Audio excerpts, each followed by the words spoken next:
You're the problem here. Just gotta say that here. Yo, listen, B. I noticed the pattern, and I really don't like to look down on people, so I don't want what I say to be misconstrued. But I noticed the pattern.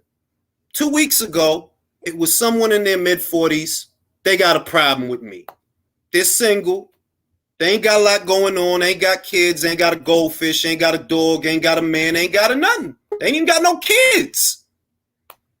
2 weeks later, it's the same thing. But the energy is the same, right? This is what creeped me out. The energy was the same, but it's a guy. And I'm like, nah, B, I know what this shit is. I ain't into that shit, bro. I ain't into that shit. You need to just not into that shit. The question I have is that, if you want to disagree with somebody about their boxing, their political affiliation, their ideology or whatever, that's cool.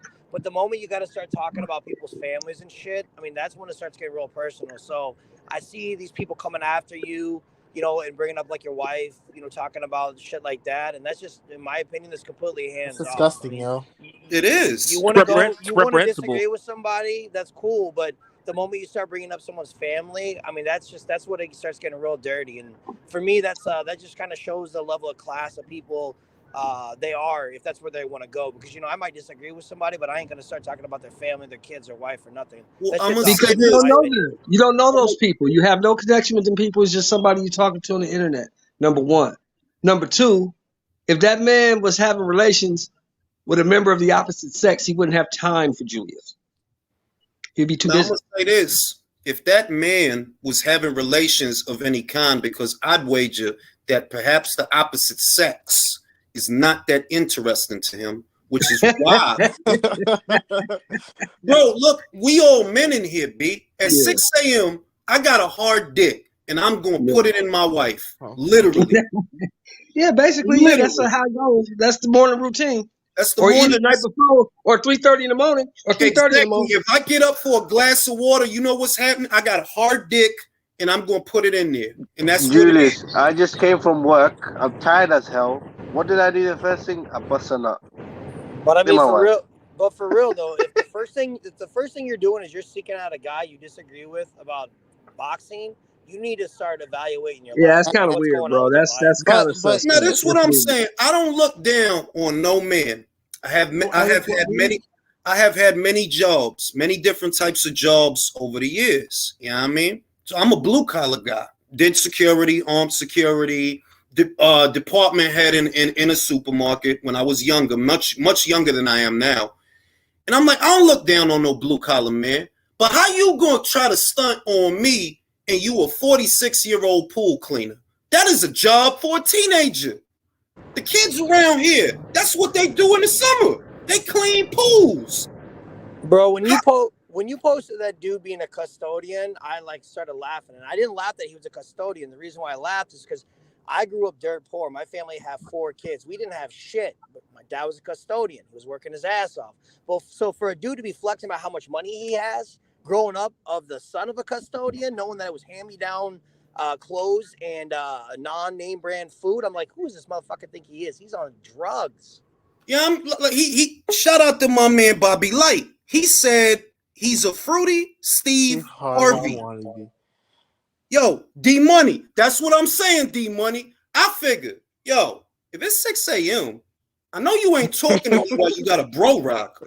I know you're not talking to me while you got a bro rock. And that's when it clicked like, yo, this is not no boxing shit. You got that little Zane shit going on where you try to hawk guys and talk to guys and argue with guys because that's kind of like how you get your rocks off. That's just crazy as hell that you break it down that way, but that's right. Yo, and the worst part is that he's 40 years old and he's following you from one platform to another. He followed you on Facebook and then he stalked you on Twitter. Y'all know I don't lie about this shit. The last time this dude tried to talk to me, right? Bang. He's like, yo, I remember you. I followed you from Facebook to here. I'm like, that don't make sense, bro. Jules, I've been a fan of your channel since 2019. I don't even know how to find your Facebook. Nor have I ever tried to. But in all seriousness, who is admitting that shit?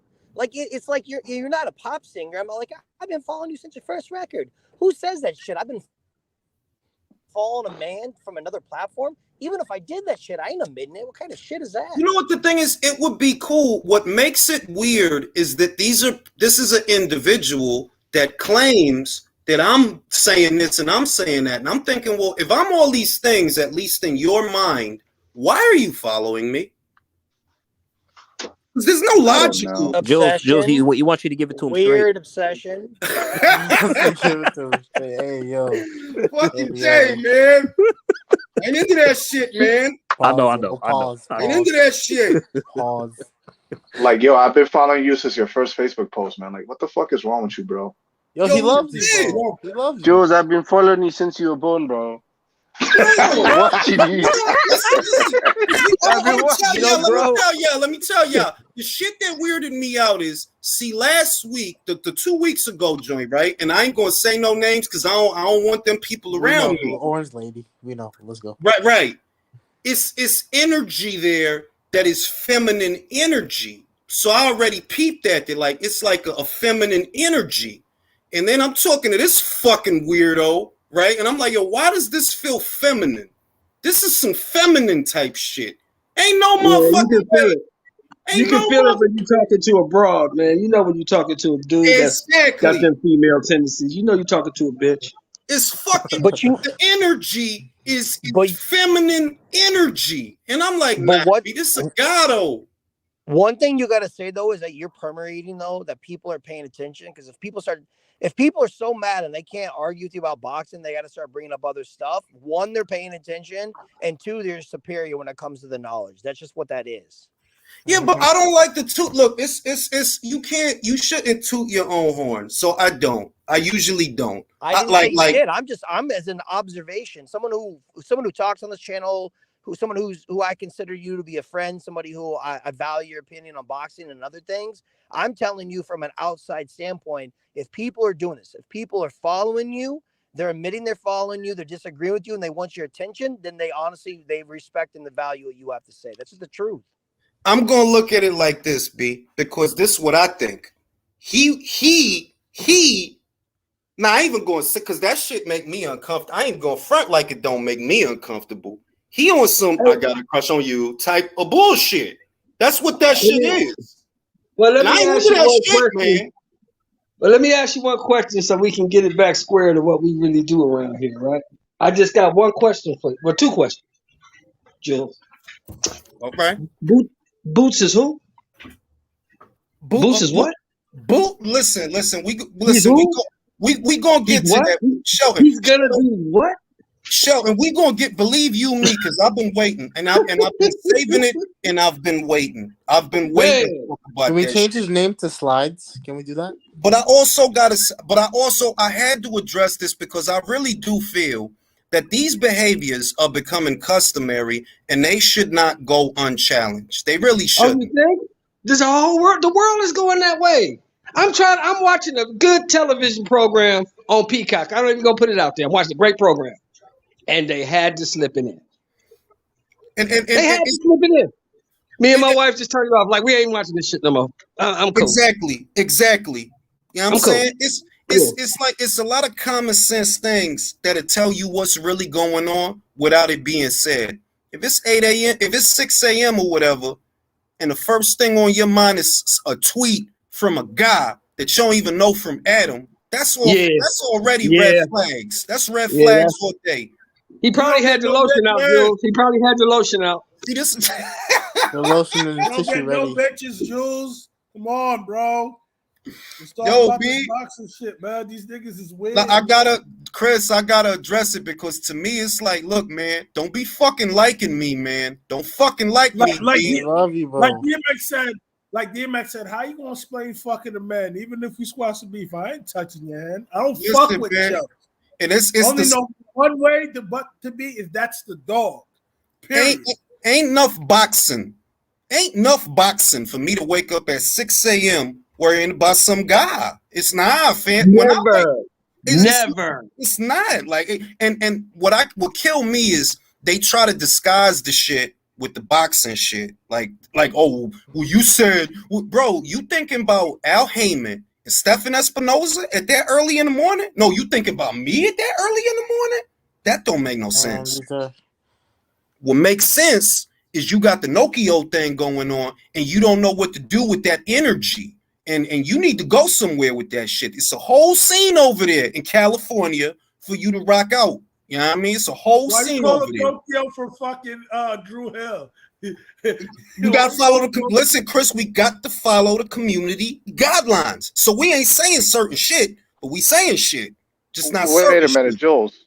Did his I don't tweet think it was say Nokia. like I thought it was Cisco. I always thought it was No, Cisco. no, wait, Jules. Did you say that because his tweet said tweeted from a Nokia phone? Nah, yo, I literally didn't even know. He got a Nokia phone? I'm just asking you because you called him Nokia. I'm thinking he'd be tweeting from there. You know what? Yeah, we talking about Nokia phone. That's what we talking about. We talking about Nokia phone. That's what we talking about. That's what we talking about. And I'm like, I guess what irritates me is the way they try to hide that shit. Like, bro, you know motherfuckers like pussy out here, right? So chill the fuck out, because everybody know what you really doing, though. All jokes aside, motherfucker know what you doing, bro.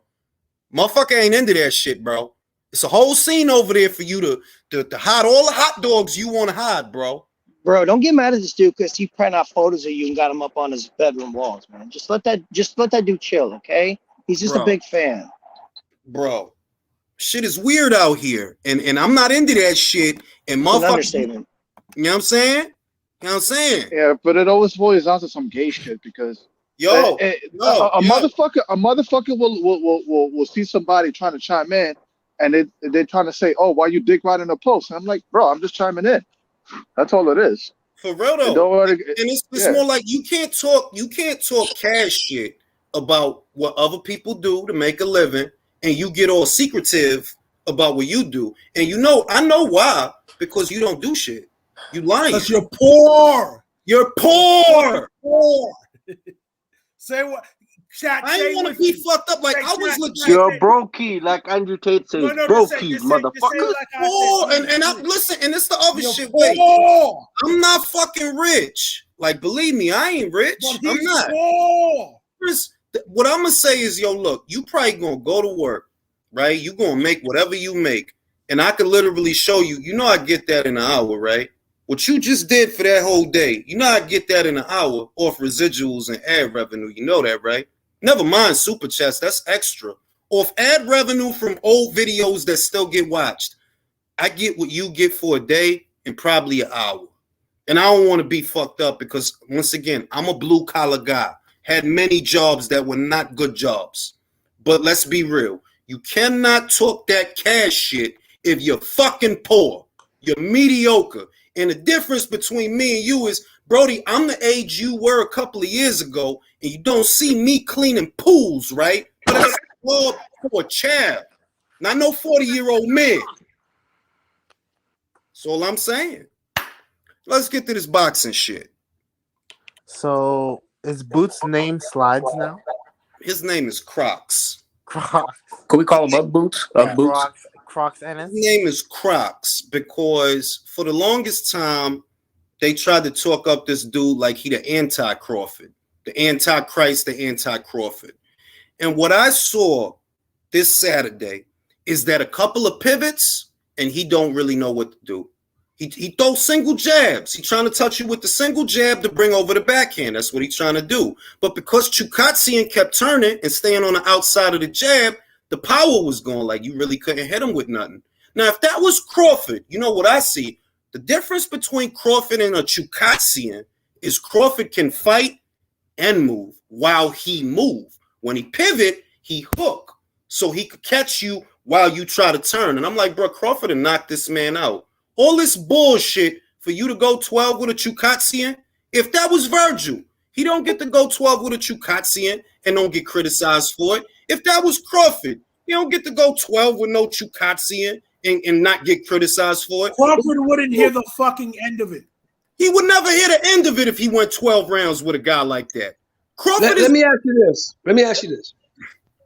You said that you could beat that man up in his living room. That you are the best switch hitter in boxing. Mm-hmm. Crawford don't switch naturally. You do. Why is it then? Since you're a switch hitter, you don't know how to cut off the ring from either side. Basics. Switching right crazy. or switching left. No matter what you did, that motherfucker danced all around you and had you spinning like a top. You're not what they say you are, bro. That's what, he swung. It was 2 times in the fight that I wish I could show it on the relay, but I can't because, the footage is copyrighted. But the dude swung so hard, he literally spun all the way around. And I'm like, what kind of amateur hour shit is this? Imagine if Crawford did that Zangief looking shit. You go for a swing, you don't hit nothing but air, and you spin all the way around like they'd make a meme out of it. Oh boy, they make a meme out that shit. The spinning crawfish. Spinning crawfish. That's a good one. It's a sickness, man. To me, it's a sickness to where it get to the point like, look, Crawford is an accomplished fighter. Even if you think Spence beats him, you should still have the mental faculties to admit that he's an accomplished fighter, that he is a good fighter. You can't just talk him down like that. But here comes Betty brand new on Showtime, and he posted Be God's Gift. All I'm gonna say is that dude looked limited as shit on Saturday. You cannot convince me of otherwise. That dude looked limited as shit. Did you call him Betty brand new? Betty brand new. The only thing that did impress me was his gas tank, though. It's pretty impressive. This switch hitter in boots, right? Whether it was the left jab or Al Heyman got him. Damn, yo. Damn, we should have thanked Al, y'all. Fuck. Oh, probably he just went to sleep as usual. But yeah, the only thing that did impress me was his gas tank because he was throwing from round 1 to 12. That is pretty impressive. I'll give him that even because he was swinging and missing, which is what made it impressive for me. That's gotta be tiring, because he had to be tired. But other than that, all this stuff about his nuance and his footwork, like, bro, the dude was pivoting. That's essentially what befuddled you. The fact that he was moving that back foot and turning you. He was turning so you couldn't hit him with the jab. And I'm like, you know who else do that? Crawford do that. And is nobody else going to talk about how he was getting pieced up near the end? Like, at least from round 9 to the end, he was landing clean. Chukatsian was.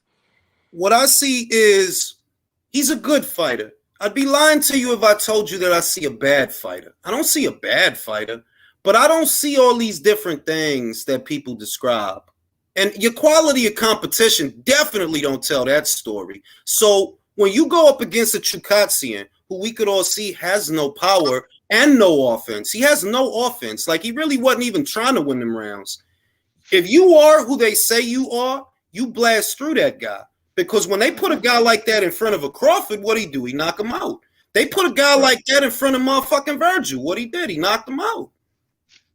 Simple as. If you all that shit they say, and this is the sad part, I don't think that fighter is going to get to live up to the potential that people think he will because he on Showtime. They ain't got money like that for you to even be active. You fought the network politics of that cable network is just going to stunt his growth. You're right. It already started because if you think about it, what reason was there for this fighter to have only fought once last year? By all rights, irrespective of what's going on with Crawford and Spence, you should have been able to get him Butaev. For the guy that he just fought, you should have been able to get him that guy last year. You don't need to wait all these months to put him in there with a Chukatsian. And I know you ain't have to break the bank to put him in there with a Chukatsian. How long they going to have him on the shelf? Here's the biggest problem. Now, you're the IBF interim champion. So now you can't go backward. You can't fight the Rashidis of the world, the Vias of the world. You can't fight those guys. You have to move forward. Anything other than Butaev is a no-go. You got to go forward. I think the layoffs played a big part too on Boots in because, I mean, come on, 4 minutes last year.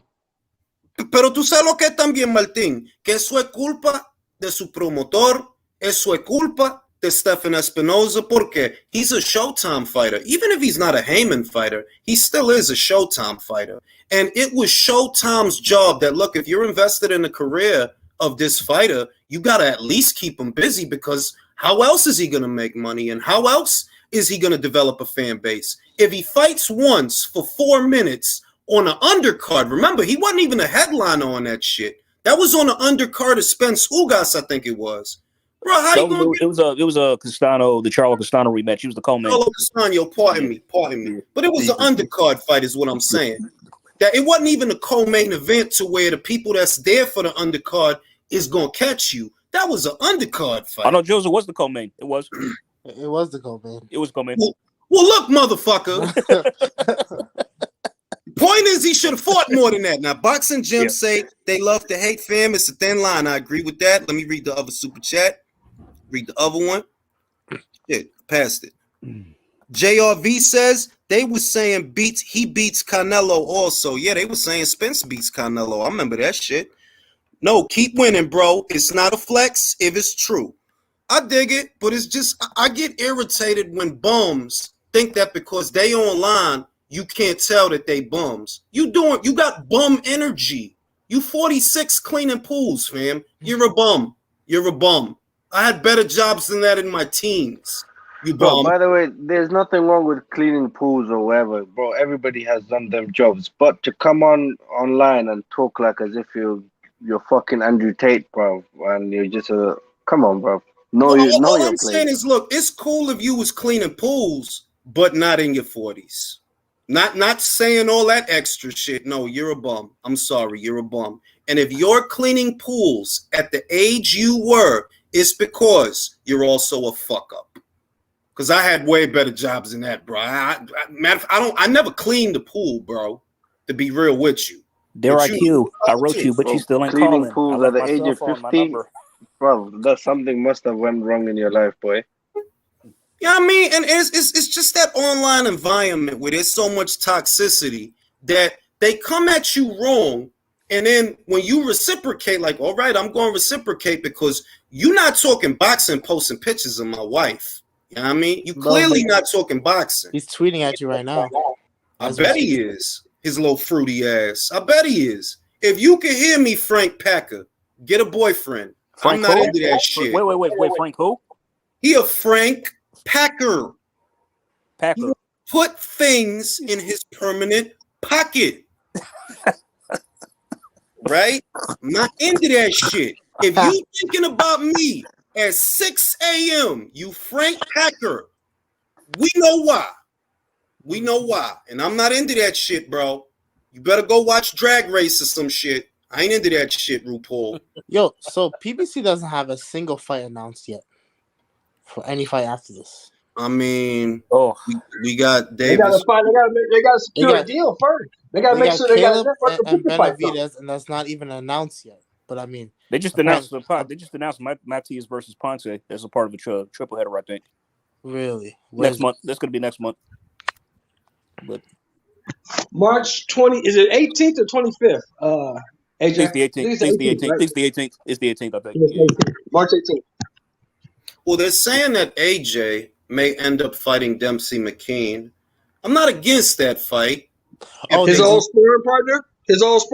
Yeah. I mean, but you know why I'm not against it? Because it does happen. You know, Wilder did it, and I didn't give him shit. I don't know if anybody else did, but I didn't give Wilder shit for fighting Helenius. I said, look, this dude just got his ass whooped.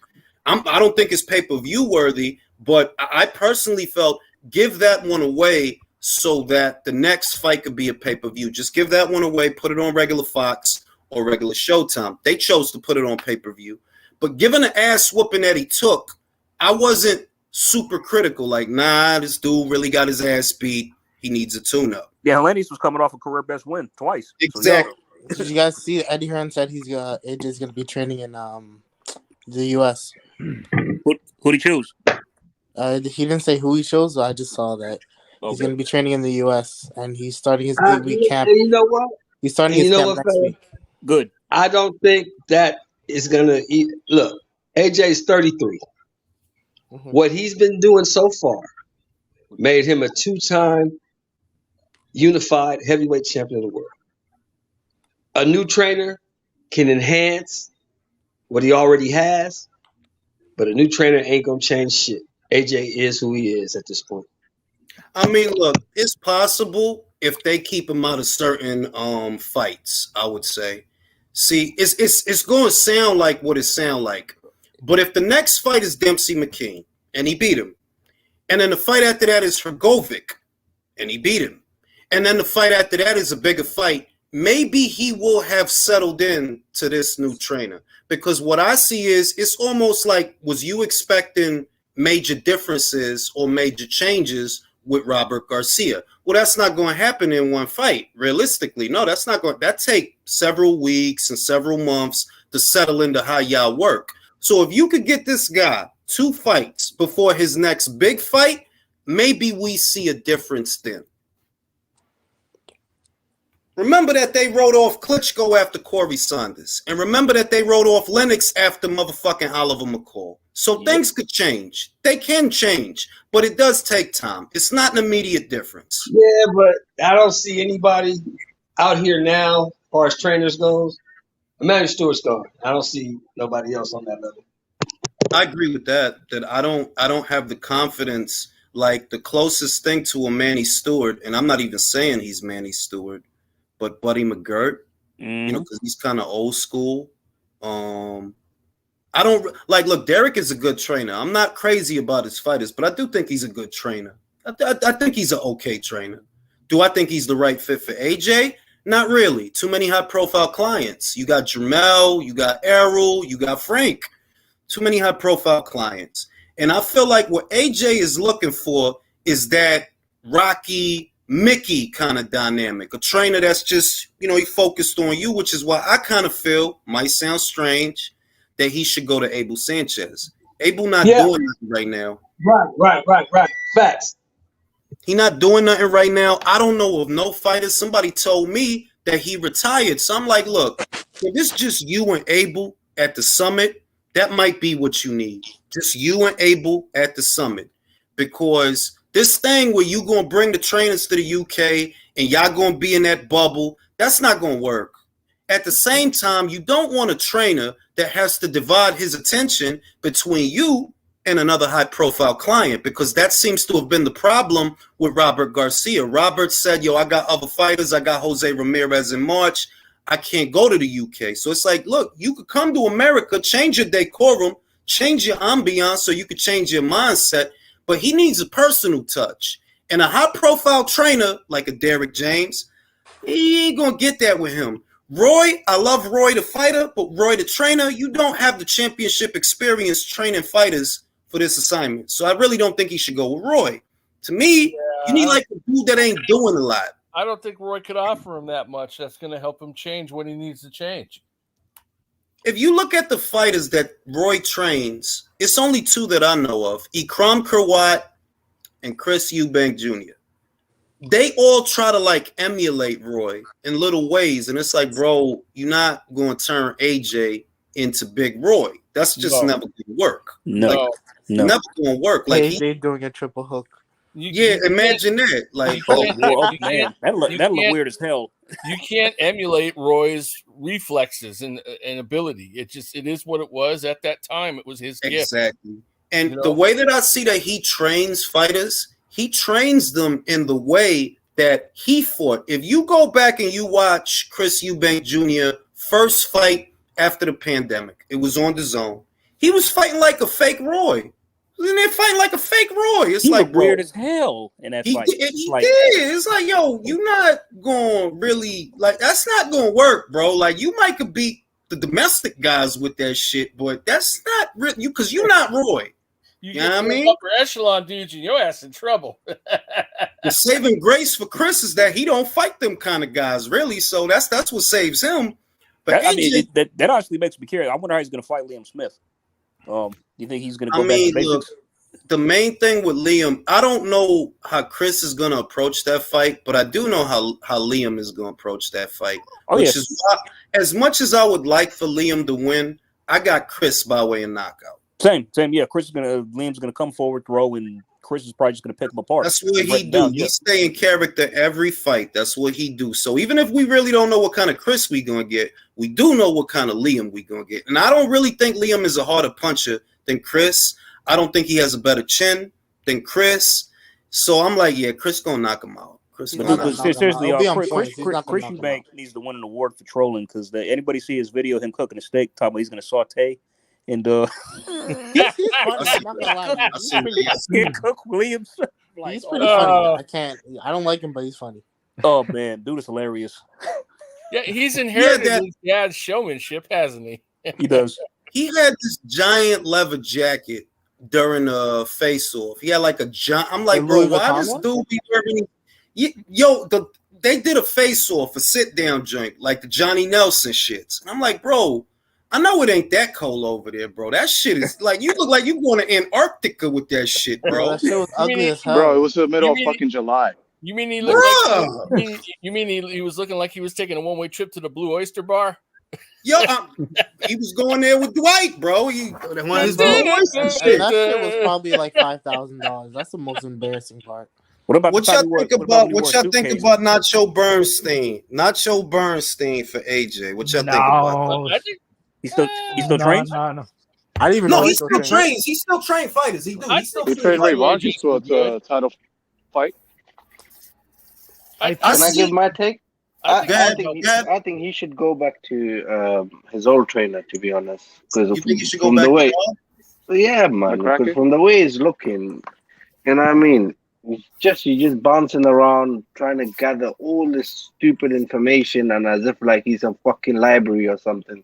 Bro, boxing is easy, bro. Just a jab on a hook, bro. That's simple.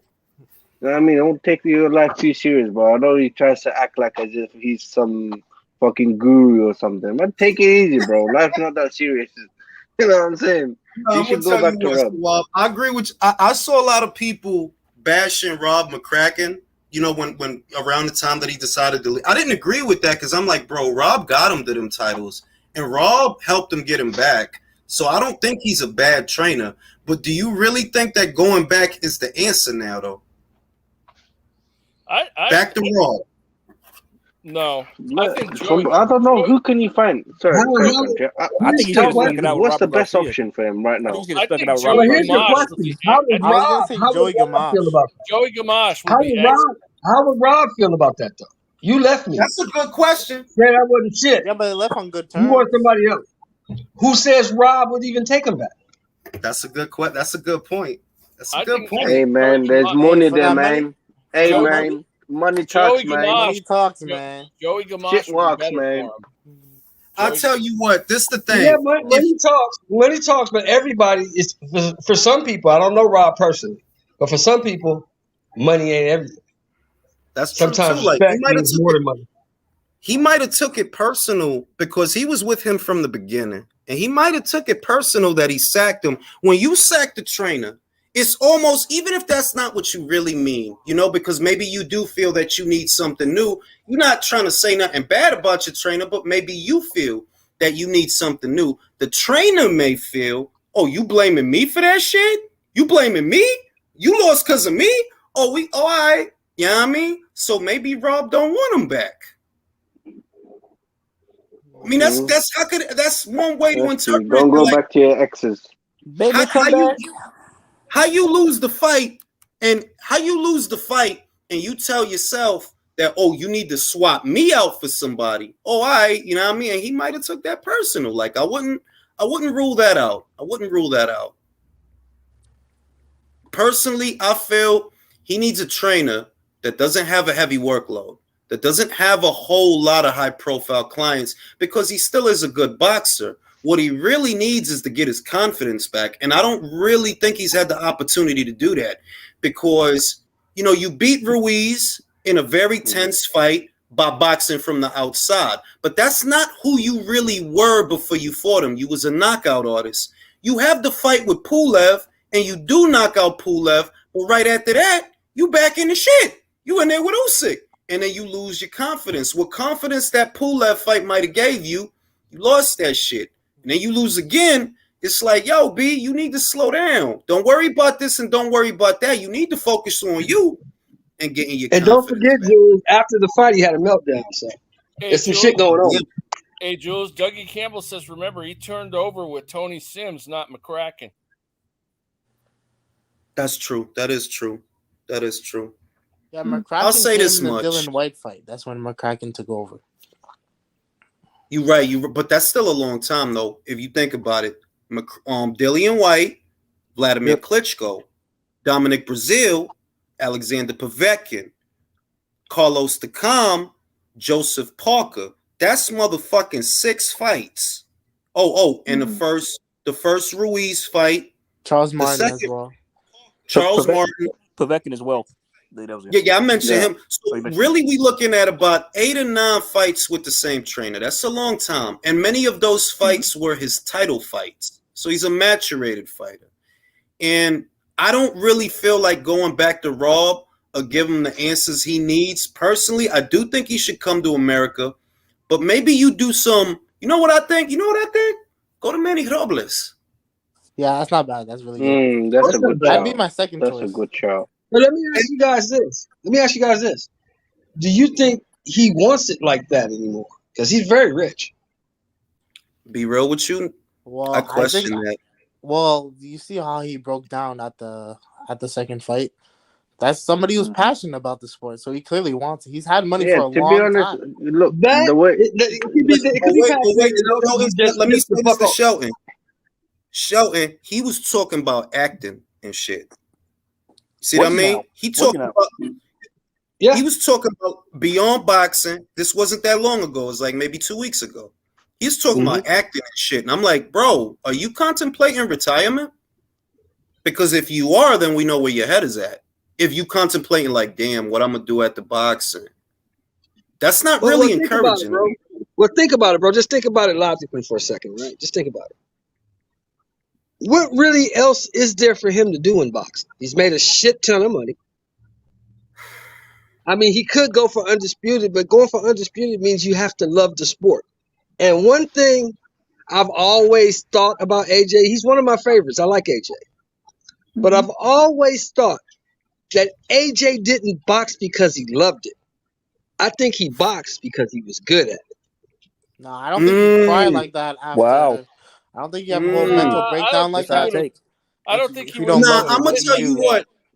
Let me say this, Shelton. Let me say this. I think after that Klitschko fight, he loved that shit. The reaction. If nothing else, if he didn't love it before that shit, he probably loved it after that shit because he was the dude. He was the golden child, the biggest draw, champion. So he probably loved it after that. And I think, I'm not disagreeing with you, I think the Wilder shit soured him on it. I think the Ruiz shit soured him on it. I think that the Alphabets also soured him on it because if you look at how they was doing them, every 10 seconds, mandatory. They won't let him breathe. You got Wilder got to chill. You got to chill. You got one belt. He get to chill. He got one mandatory. This motherfucker Stavern. You got to chill. When he get a mandatory, it's Povetkin, it's Pulev, it's Takam, it's Usyk. But he get to chill. Right. And I want to add to this real quick. Like you, Shelton, you said that he what does he have left? I mean, there's really only 2 motherfuckers that be calling his name out that still don't want to fight him. Yeah. On some real and that's my point. See, because he's both of them dudes that's called his name out. He's lapped him in the money race. He's lapped him. That's true. Yeah. He's been 2-time unified heavyweight champion of the world. He's probably going to get in. He's probably going to get into the hall. More than likely. He's probably going to get in. Because of other things, I think he might get in the hall. Because of the Klitschko fight, I think he could get in the hall. Because of a unified champion, I think he could get in the hall. But what left for him except the undisputed? Think he would be settled if he didn't fight one of them, though. Yeah, but my thing is, man, look, to get those fights, the 2 fights that he wants, you have to hang around long enough. He's already 33. By the time these fights that he wants become even fucking available, That's true. You talking like 35, 36? Yeah, but Wilder's like 38. Yeah, but Wilder's on his last legs. I'm telling you, These motherfuckers cannot gamble on this one, trying to wait him out. Nah, that's the other thing. Yeah. Let's say this. Remember that Fury and Wilder are not actually from AJ's era. They're really remnants of the Klitschko era because they debuted in 2008 and 2009. Let's look at who the fights, the relevant fights he has left. Fury, another Usyk, Wilder, and what? Maybe Joyce. I don't see very many other people for him to fight that's really going to be that big. I disagree, country, because you look at you talking about the wish list fights. That if we had a wish list, these would be the people that we see him fight. The realistic fights that are viable. Felipe Prgovic, Dempsey McKean, Dillian White again, Otto Wallin. That's 4 fights. That's realistic fights that don't require no bullshit. The real problem, Zhilei Zhang, that's another one. That's 5 fights that you can make. Not saying he's gonna fight all 5. Maybe he fight 3. But it's like those is no pressure added fights that he could have that would make money. They would make money. Right. And if the goal is to get his confidence back, look, personally, I think he can knock out Zhilei Zhang. I think he could. I think he can knock out Otto Wallin. I think he can knock out. Why isn't he fighting him? He should be fighting him for this one. I mean, he might fight Dempsey McKean. So let me read the super chat. Mario, shout out to Mario. Mario feels he should go to Jonathan Banks. No. I don't really agree with Banks because Banks gonna try to turn him into a boxer. And if the goal is to get him back to knocking people out, I would sooner send him to Abel Sanchez than Jonathan Banks. Because Sanchez is an offensively minded coach. Banks is trying to make you cerebral. That's why him and Cecilia Brækhus, they work well together. And that's why him and Golovkin, you see how awkward Golovkin look now, right? That he look weird? That's with Jonathan. So I disagree on Banks. Yeah, but this is the thing, Julius. Do you think Abel wants that kind of fighter on his camp? Because look at what happened with Triple G. Triple G made him dirty. That's a fair point. And I think he feels betrayed by that too. Yeah, I will feel betrayed. I am a Triple G fan, and I saw that shit and went, wow. It was what was the situation? He didn't want to pay him, over money, bro. It was over money. The percentage, what Sanchez said led me to believe that it's money related. That basically he didn't want to, that the money that Golovkin was set to make on the DAZN platform would have basically gotten Abel even more money, but because that became too expensive for Triple G, he got rid of him. That's fucked up. If you think about it, that's kind of selfish, yo. It's fucked up. Yep. It's fucked up. He can afford to pay Abel. He could have afforded 2 Canelo fights. He could have afforded to pay Abel a little extra on the top because that whole, and shout out to Alexis Rimbero, he said this best. The entire angle of Mexican style and no drama show that came from Abel.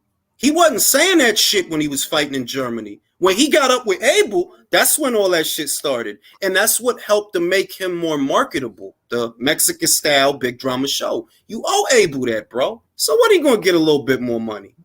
Okay, but to be fair, now that I am remembering, Abel fucked up. He fucked up after the second Triple G fight. Because he was telling in the press conference, no, Canelo won. Dude, Golovkin did a good fight. He could have gone. He could have won. If he's your fighter, you're gonna say, okay, I think we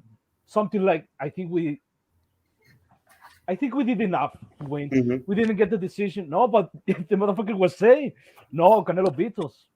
So I think Golovkin never took that well. I disagree, Leo, because what I see about Golovkin is he's colder and more shrewd than he's given credit for as a businessman. And people didn't think of him that way because of his gimmick that, he's the altruistic boxer. He wants undisputed and big fights for the fans. When in reality, he's a very shrewd businessman and greedy and very greedy. He could have fought Andre. He chose to wait for Murata because it was for more money. It's kind of like Anthony Joshua. It's like we're all fans of his, but I don't think he's this nice, PC correct guy everybody's intended to be. I mean, he can't be. He can't be. He's probably a dick behind closed doors for all we know. You know what I mean?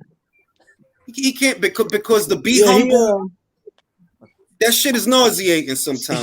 Sometimes I'm like, yo, shut up, AJ. He could have fought all those guys over there on the platform. He could have fought all those guys. To be honest, he chose to fight Steve Rose, and he chose to fight that other guy. He could have fought all them guys. He didn't want to. He's getting big money for fighting cans. That's just the fucking real of the situation. He was getting big money for fighting cans, and he liked it. Bro, to be honest, you know when I met AJ, this thing, he doesn't even know who the fuck I am. Some random guy pulling up on him and thing, just saying how we stood there for literally 10 minutes, having a normal convo chit chat. There was girls walking past, everyone saying hi to him. So I think he is really like that. So he ain't a dick. But I don't know him personally, but from what I've seen, I can read people. He's like that in front of you. Who knows? You're not around him 24/7. No, look, I mean, I'm not even going to accuse him. I'm not going to accuse him of being a dick, but that's not the indictment. The indictment is that he's not really Mr. Perfect. Because that's the main thing, that he's not Mr. Perfect. That don't necessarily mean he's an asshole. That just mean that he probably say certain shit, that is not PC. He doesn't, and I think he's a smart guy, because him not being that way when the cameras are rolling is what makes him such a good sponsor for so many brands, like Hugo Boss, like Range Rover. He wouldn't have none of that if he was just talking shit like it ain't nothing. He wouldn't have none of that. He'd get in trouble. That's why Fury ain't got them kind of sponsorships. Right. You got to be corporate when you're being sponsored by corporate. You got to be corporate. Got to be corporate, which isn't the worst thing in the world, at least the more money. But in a nutshell, I just feel like he needs a more personal touch. It doesn't necessarily boil down to strategy. He just needs an offensively minded coach. I feel like Abel Sanchez, I feel like Manny Robles could fulfill that. I think those will both be good fits because they don't got that much of a workload. They don't have to divide that much of their time. He would be their biggest star client. That's true. If you go to Derek, he got to divide his time between you, Jermel, Errol, and Frank Martin. Well, Jermel's injured, so, Word. Errol ain't. That's true. Now, do we like Dempsey McKean as an opponent? Why not? Who don't like Dempsey McKean as an opponent? We just need to get it back. I'm not going to lie. I thought he was fighting Otto Waller. I figure, why not? Well, I don't care who he fights as long as it's not flipping Dillian White. He needs to win. He needs to win. Bro, Eddie Hearn, fuck off. Literally, Eddie Hearn, fuck off and let him come back. You know what I think? You know what else I think? You know what else I think? Look, the news broke earlier today that the IBF rescinded the order for Hrgovic, right? They not ordering that no more. So can I get Dillian White versus Felipe Hrgovic? I'd rather see that. Ooh, not bad. Yes, I'd rather see that. Fight. I like that fight. Bum 1 versus Bum 2. I love it. I feel that make more sense than Trump. Like, really, I don't really think nobody want to see a Dillian White fight. Like, they'll watch it, but ain't nobody looking for that fight. No, I'm not. Nah.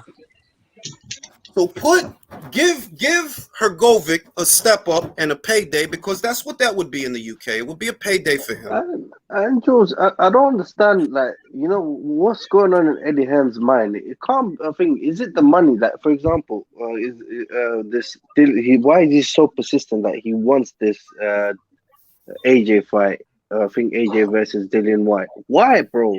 What do they like have each other? They have nothing, like, you know what I mean, bro. They're both coming off losses. Okay, can I say this? Dillian White just had a fight. I think he nervous, bro. I really think he nervous. I think he nervous, and he want to put Joshua in a fight that he know he could win. He know he can knock out Dillian. At minimum, he's confident of that. So he figures, we can sell some tickets with this. We could maybe sell some pay-per-views with this.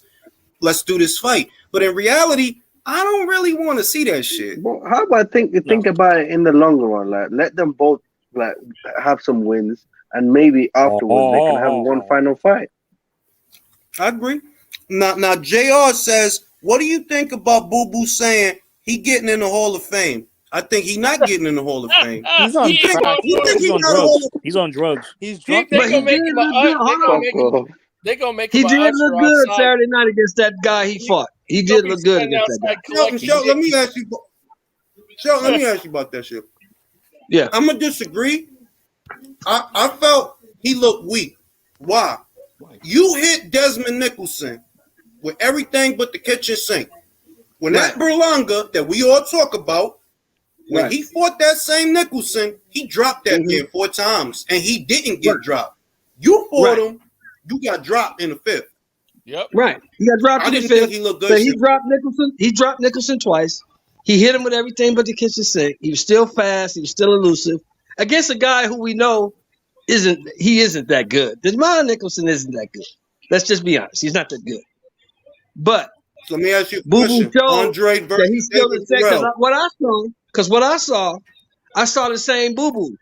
I saw the same guy who starts fast, put a motherfucker on his ass in the early rounds, and then cruise the rest of the fight. That's the same Boo Boo I've been seeing forever. I saw the same guy. He ain't really lost nothing. Right. I don't disagree with that because that's his calling card. He start off quick, knock the guy down, and then fade. Does he beat David Morrell? No. Would you pick him to beat David Morrell? Call that, honestly, I'll call that a 50-50 fight because I don't care about the amateurs. I don't care about you beating the Turkish guy. I don't care about any of that. You got 10 fights. So if PBC wants to put a 10-fight guy in there with Demetrius Andre, please do. All right. Next one, Benavidez. Do you think he beats Benavidez? I don't think so. I think Benavidez has too much output for him and Morrell. I think Benavidez beats both their asses. I don't think Benavidez. I don't think all right, I'm gonna say this. He might beat Andre for the same reason you said, but I think David has enough power to make him think. David could box, and he's southpaw. And he's southpaw. Yeah. But see, David has only been in one 12-round fight, and he got tired in that fight. That's true. But a fight between him and David don't go 12 rounds. It might not, but can he deal? It might not, but can Cuban David, deal with El Salvadorian David's pressure? He's El Salvadorian. Because he's not Mexican. He's not Mexican. He's half Ecuadorian. Mexican, half Ecuadorian. He's Ecuadorian. Daddy's Ecuadorian. He's Ecuadorian. He's doesn't matter to other person. Yeah, whatever. But can he deal with David's pressure? That's what makes the fight Benavidez's fight with Plant interesting, is because I'm gonna tell you the truth. I feel like I got sold a bill of goods from a snake oil salesman when it comes to Andre. Because I'm gonna tell you why. We was talking about this. Hold on, we was talking about this the other day. Danny Jacobs had fights, and he been around just as long as Andre. He fought Pirog, Sergio Mora 2 times. He fought Quillen, knocked him out in the round. Fought Golovkin, fought Canelo, fought Ryder, fought Chavez. He had fights. Win or lose, but he had fights. And you've been around at the same time as a lot of guys that had fights. You ain't fight shit. That can't be an accident.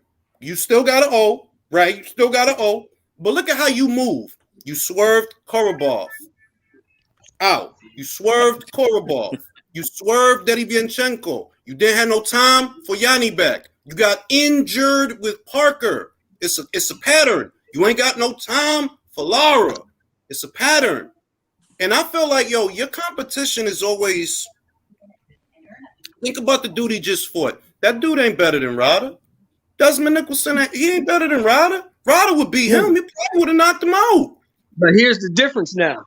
See, he went on and made the jump that everybody was telling me he should have done years ago, but he made the jump to where the guys are.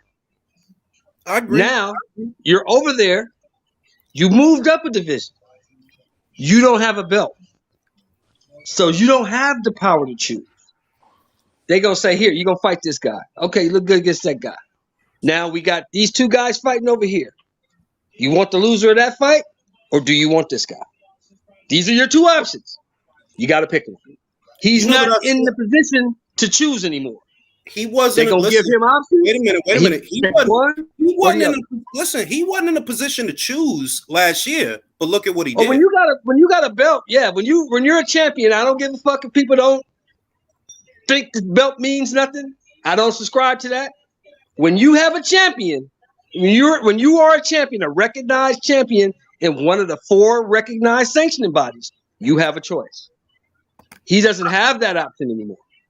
He's not a champion.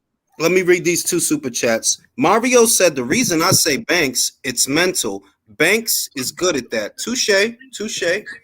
Aaron says, what sold me on Triple G only being in it for the money was him deciding to fight Canelo in a rematch, even after being robbed, clenbuterol, and no rematch clause. Yet he decided to fight Canelo again instead of undisputed. I've often made that same assertion that you can't complain about Canelo's clenbuterol and all of that shit. You can't complain that you got robbed, and you can't complain about the clenbuterol because you went back for seconds after all of that.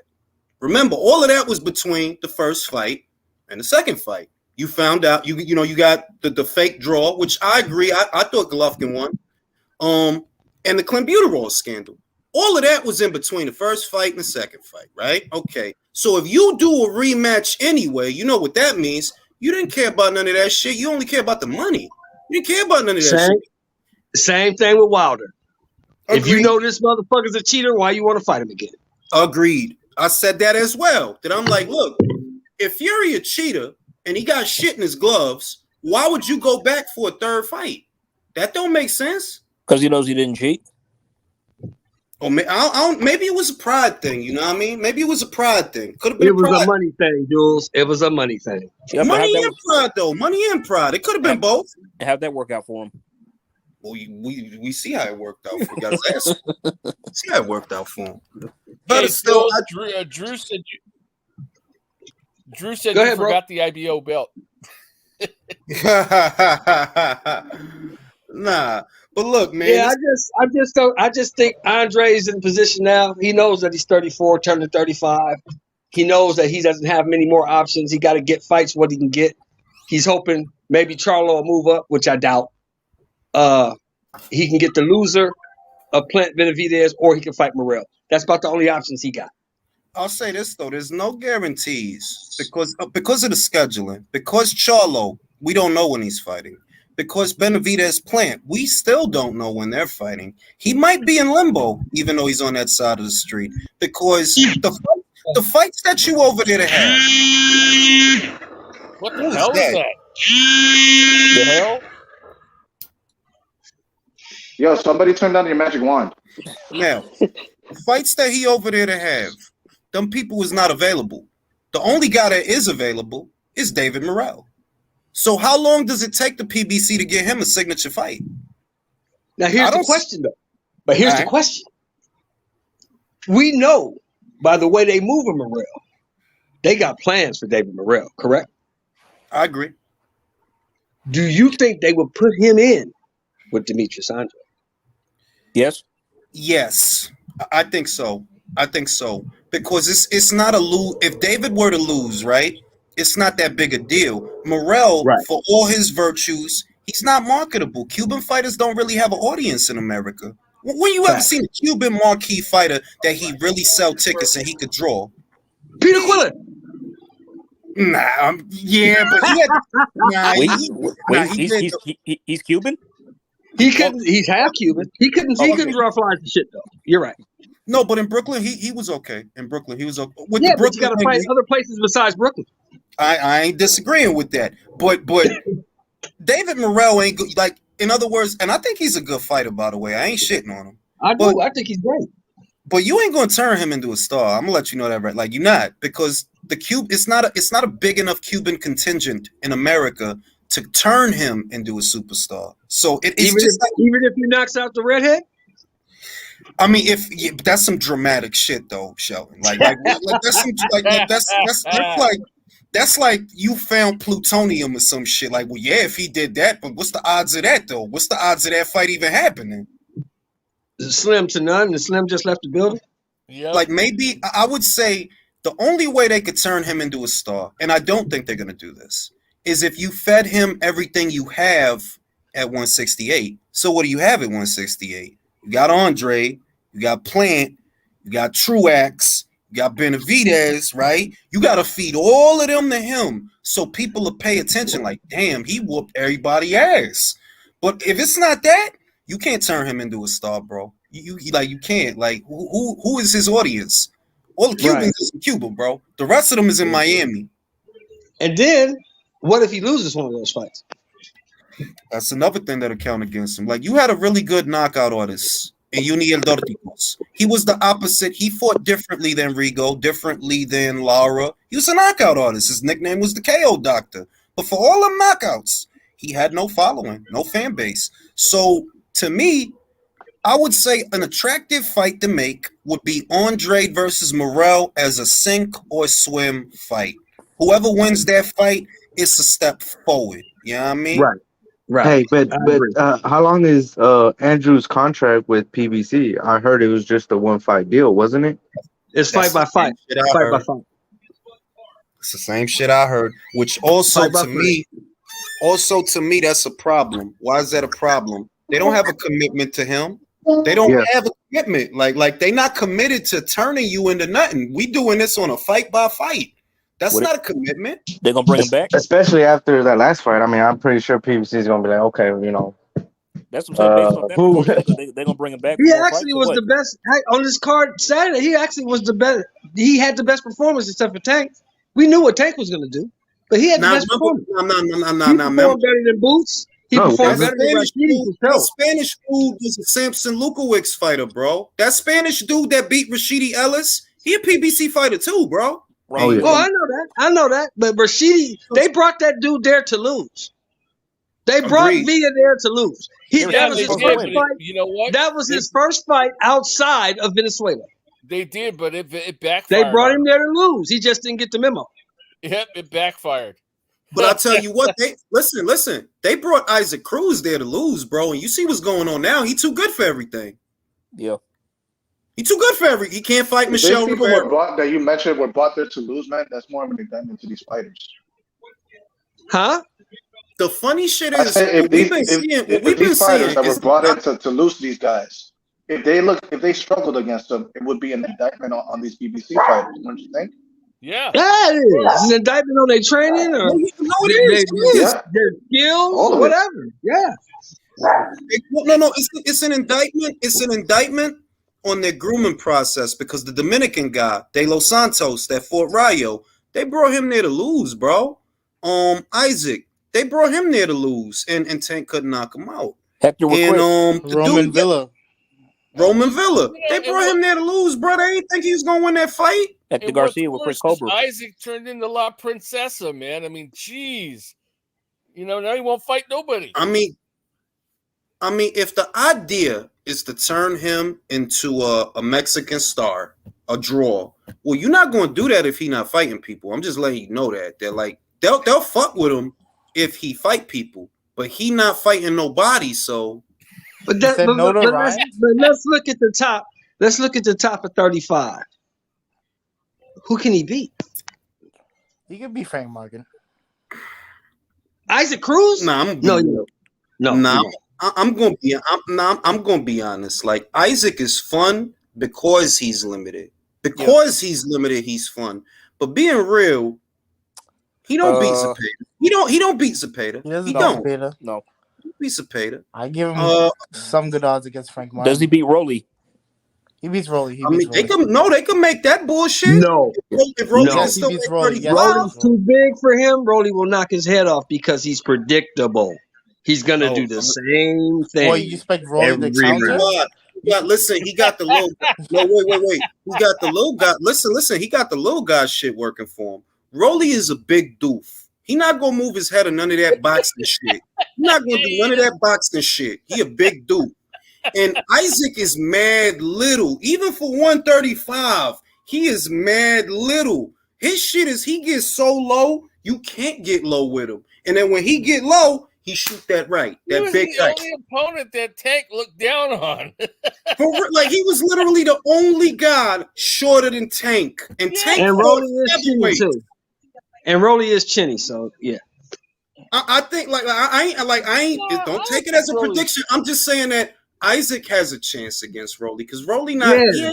Sheldon, I don't think Rolly's chinny. I think he is more of he just makes too many mistakes. Look, that shot that Tank hit him with, Tank was going backwards, and that was not a full shot. And that motherfucker was out until he got back to the goddamn locker room. Yeah, but he left himself wide open for it, though. I mean, come on. Hey, Julius, question. Well, he made the same mistake as Santa Cruz. He did the same combination same shot. Santa Cruz got hit with a real shot. That shot. I'm just saying he did the same mistake as him. That's how his ass got knocked out. That's Rolly got hit with. That wasn't enough to have you stumbling all the way to the locker room. That wasn't that. No, it was two things. No, wait. It was two things in that shot. One, wait. It was two things in that shot. It was a well-played shot, but also Rolly was moving forward. He walked into the shot, which made it worse. That you walked into the shot. That's what took him out. Hey, Julius, question. What's on that pizza you eating? Pepperonis. You ever had grandma's slice? I just can't get behind. I mean, I'm old school, man, so I can't get behind a guy who's famous for losing. That's the only thing. I'm with that because if the trajectory would have been, look, I could cross streets and fight people, Isaac could legitimately become a star. But you're not gonna fight William Zepeda. You didn't want to fight Michelle Rivera. You probably gonna turn your nose up at Frank Martin too. You probably are. You walked away from Shakur as well. You didn't want to fight Shakur Stevenson. You didn't want to fight Ryan Garcia. Hey, Jules. Tim that's the same way. Rolly's fine as long as you don't ask him to spell anything. Do you know another person in the PBC? But then again, he is on PBC side. Come on. Was that Swab? I said, do you know the other person that's famous for losing? Luis Ortiz. Fought no fuck all. Luis Ortiz. Some old 50-year-old, 60-year-old dinosaur who fought Wilder twice. You mean the ancient Egyptian? Bro, I say this all the time. Luis Ortiz's best win is 2 losses. Look, with a fighter like Luis Ortiz, uniform, man. With a fighter like Luis Ortiz, it takes time for you to realize that, like, damn, you wasn't shit because you didn't beat nobody. Your claim to fame was that you fought Wilder, and the first fight was a good fight. The second fight was pointless, but you also just lost to Andy Ruiz. So when we look back at this era, see with Dillian, we could say you beat Chisora, you beat Rivas, you beat Sean Franklin, who was an unbeaten fighter, you beat Robert Helenius, you beat who else he beat? I feel like I'm missing somebody. Who else he beat? He beat Povetkin in the rematch. That's him. We know AJ, he beat a couple of good guys. We know Wilder, he beat Ortiz. But Ortiz, who did you beat? So you Brian Jennings. He beat Brian Jennings. After Klitschko beat him, though. He was coming off that That's year. my point. That's my point. Who the fuck is Brian Jennings? You fought no one. Now you fought no one. You can do that same exercise with Joe Joyce. Joyce beat Dubois. Joyce beat Tacon. Joyce knocked out Parker. You see what I mean? So if you had to rank Ortiz for this era so far, you down there with Daniel Dubois. Yeah, you down there. Because you and him ain't beat shit. You and him ain't beat shit. Joe Joyce beat more than those guys have. Bang. Joe Joyce beat a former WBO heavyweight champion. Bang. Yep. And didn't just beat him, he knocked him out. So the pecking order, irrespective of who you got at number 1 and number 2, number 1 and number 2 got to be Usyk and Fury, irrespective of who you have at number 1 and number 2. But those two got to be the number 1 and number 2. For me, AJ got to be behind them because Wilder didn't fight more top 10s than AJ. That's a fact. Wilder didn't unify no titles. That's a fact. Wilder ain't no 2-time heavyweight champion. That's a fact. So it's going to be Usyk, Fury, AJ. I really don't feel like putting Wilder in front of White because White fought more people than Wilder. But you can't put White or Wilder in front of Andy Ruiz. You can't. I agree with that. You can't. I agree with that. And you know why? Andy Ruiz, was he not a unified champion? Yes. Did he not beat Anthony Joshua? Yes. Did he not beat motherfucking Luis Ortiz? Yes. Yes. And that's Wilder's best win. That's his best win. So you got a point that, like, yo, we really gonna put Wilder in front of Ruiz? Really? Based on what? By the way, is there any Luis Ortiz fans in the chat that could interpret this like third grade book report because in hieroglyphics? I mean, being real, Ortiz never really had fans. Wilder's fans were just like pretending to be Ortiz fans, because if they really were Ortiz fans, the 2 pay-per-views he was in would have did a lot better. He was in a pay-per-view with Charles Martin. He's in a pay-per-view with Andy Ruiz. Them shits ain't even crack 100,000. Yep. So, it's kind of like what Spencer's fans do with Keith Thurman. It's like they like Keith because they like Errol.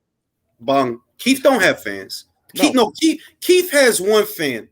I ain't even gonna say nothing, but he got one fan. I count 2. I think he had 2. So, all right, he got 2 fans.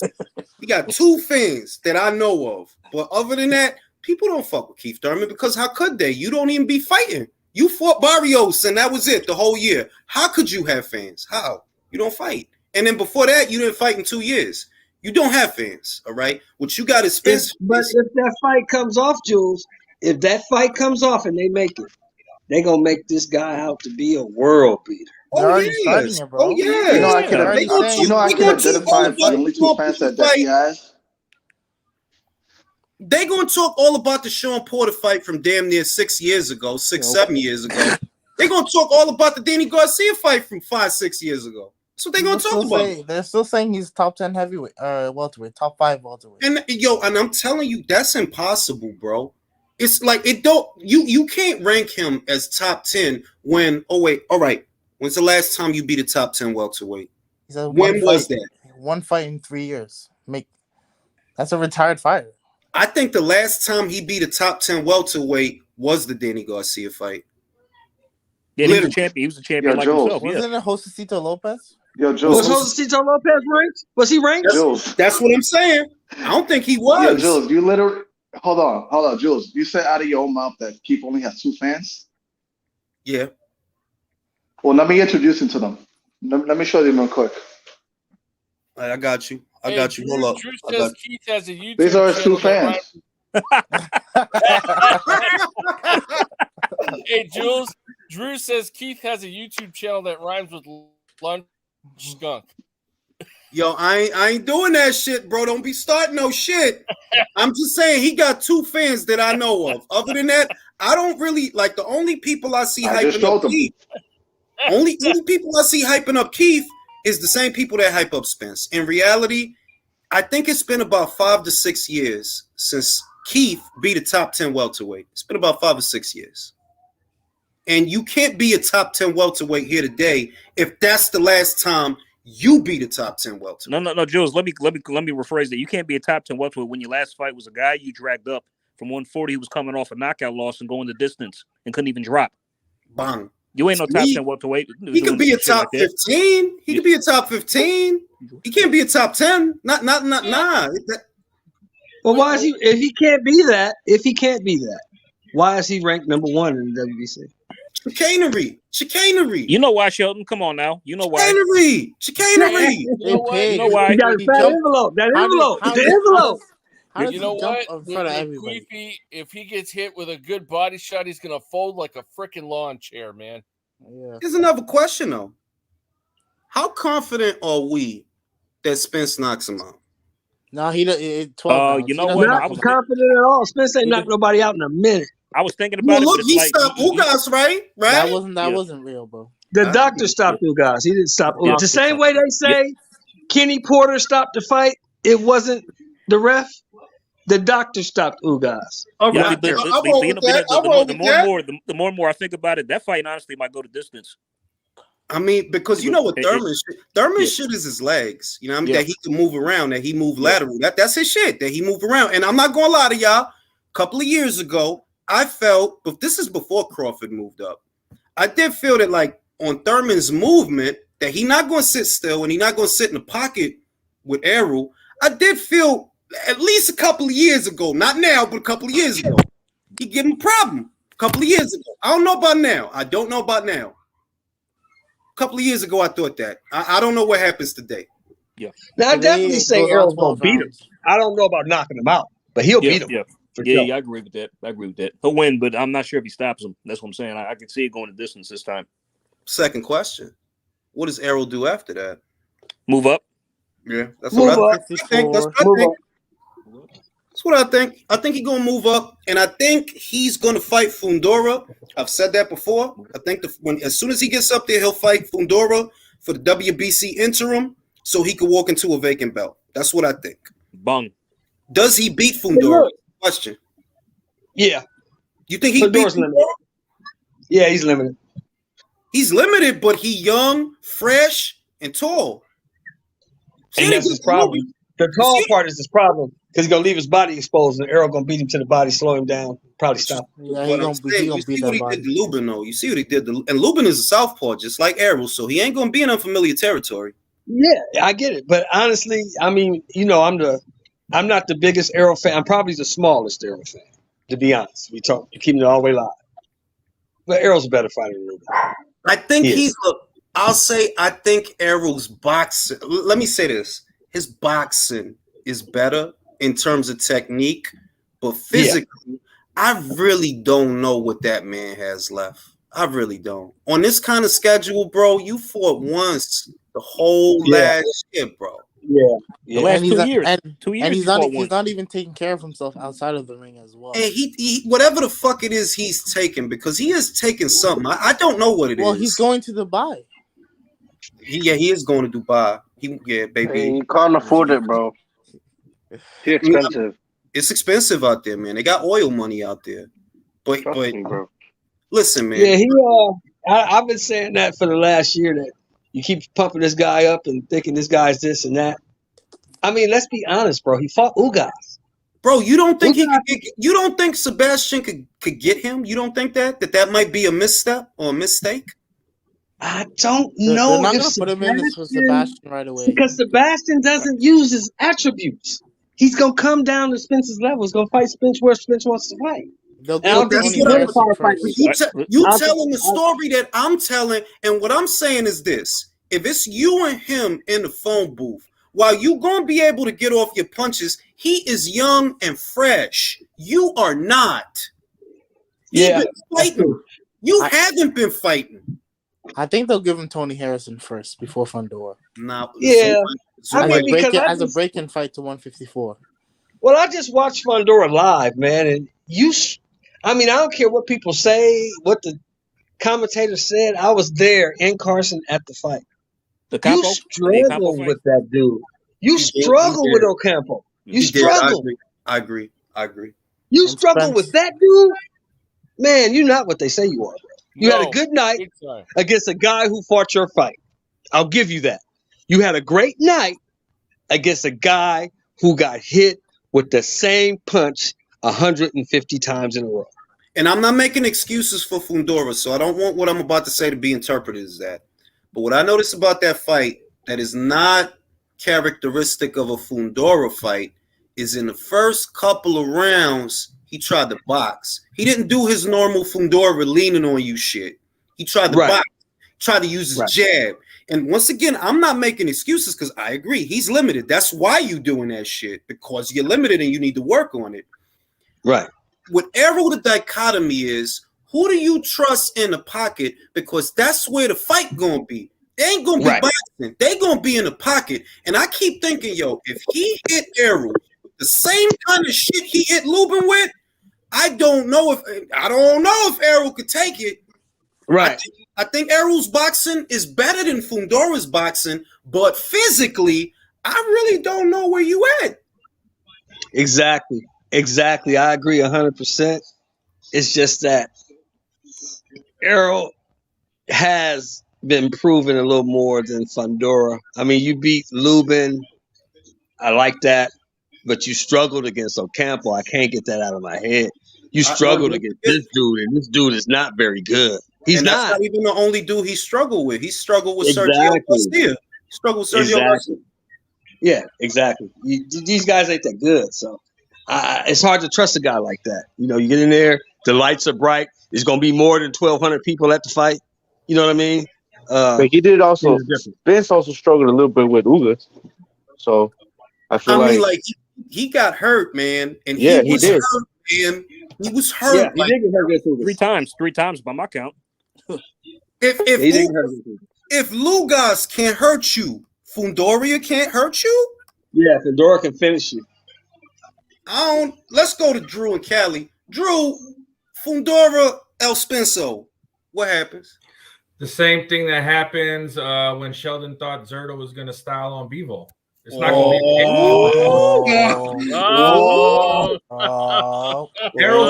be. Shots fired. I'm going to say it. I didn't think he was going to style on Bivol. I thought he was going to bully Bivol. I was wrong. Bully is the same thing. He styled. He was going to. Drew, what you saying then? That you think that? No. I'm saying that Errol doesn't live a fighter lifestyle, and that's going to be a hard fight for him. That's a 50-50 fight.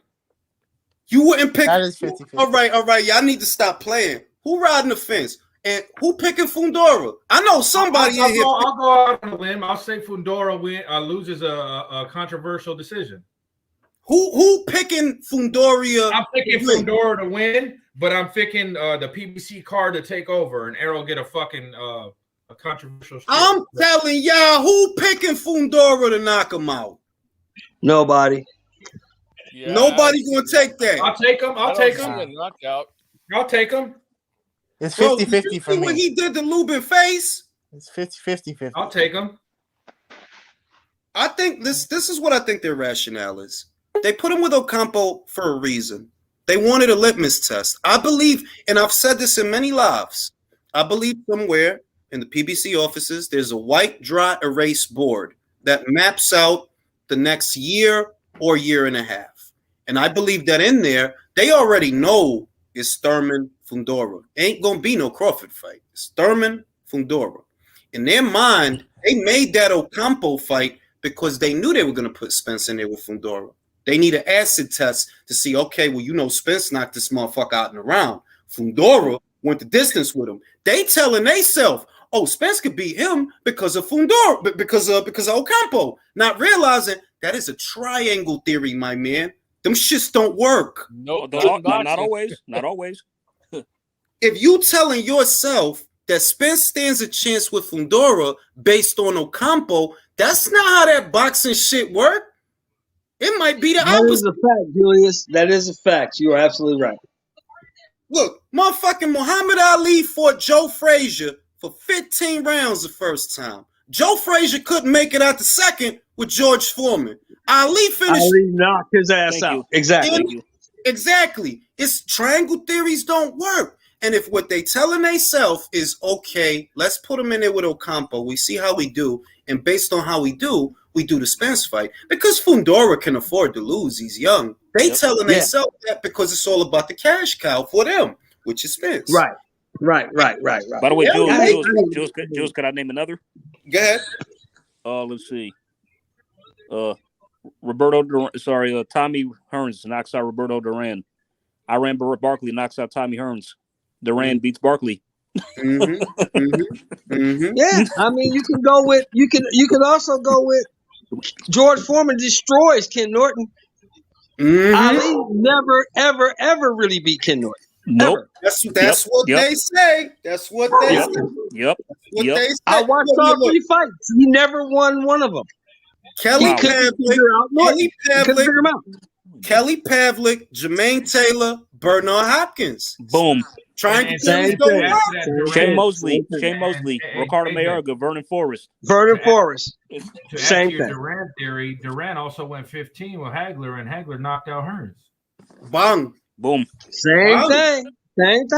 Well, look at Mayorga and Forrest and Mosley, man. You know, I said that, and I believe that the real purpose of Fundora versus Ocampo was to gauge how Fundora would do, and if he do bad, okay, let's give him the Spence. We'll give him the Spence. Yeah. That'll be his first fight at 54. He's beatable. Look at how he just looked with Ocampo. Not realizing Spence fights in the pocket exactly where Fundora wants to be. In the pocket. That's where you want to be. If you come to the pocket, he don't have to look for you. So, I don't know, B. Spence is a better body shot, though. Yes, I want to see it. I want to see it. I don't know if you touched on this to segue into something real quick, Jules. I'm already seeing the stuff what annoys me about Tank fans is they're already running with this narrative. Like, name a current fighter that's had to come through more circumstances in his situation to get where he's at. And the dude was like, I'm like, what are you talking about? Canelo came from poor beginnings, had to negotiate with cartels. I'm like, all these other Eastern Euros. And they kept saying, like, no, just American fight. I'm like, bro, it's not fucking the Olympics. Tank has not had it rougher than any other fighters that had it rough. Listen, man, I'm just going to say this, and I like, it's a common sense thing to me. No, because you from Baltimore, that don't compare to the Mexican ghettos. If you think it do, you a spoon-fed idiot. Like, for real. The Mexican Did you guys know? Or the Cuban guys coming out of Cuba that have to fucking... Did you guys know that before the Billy Joe fight, they kidnapped Canelo's brother? Bro, he had to negotiate. He had to go into the fight while they was negotiating the ransom. Oh, that was before the Rocky Fielding fight. That was the Rocky Fielding fight. Yeah. Was it Rocky Fielding or was it Billy Joe? I thought it was Billy Joe. Rocky Fielding. Right? He said he was Rocky. They kidnapped his fucking brother. Bro, so he's negotiating to get his brother released or get his head chopped off, one or the other. And he got to go into a fight. So I got a question for you guys. Do you guys really think Ward is going to try to come back and fight Canelo out of retirement? No. I would hope Andre Ward's happy doing what he's doing. He's happy doing what he's doing, man. I'll tell you what, but I'm going to take it a step further because I get tired of that conversation. If Ward really believed that he could beat Canelo, he would have did what Sugar Ray did.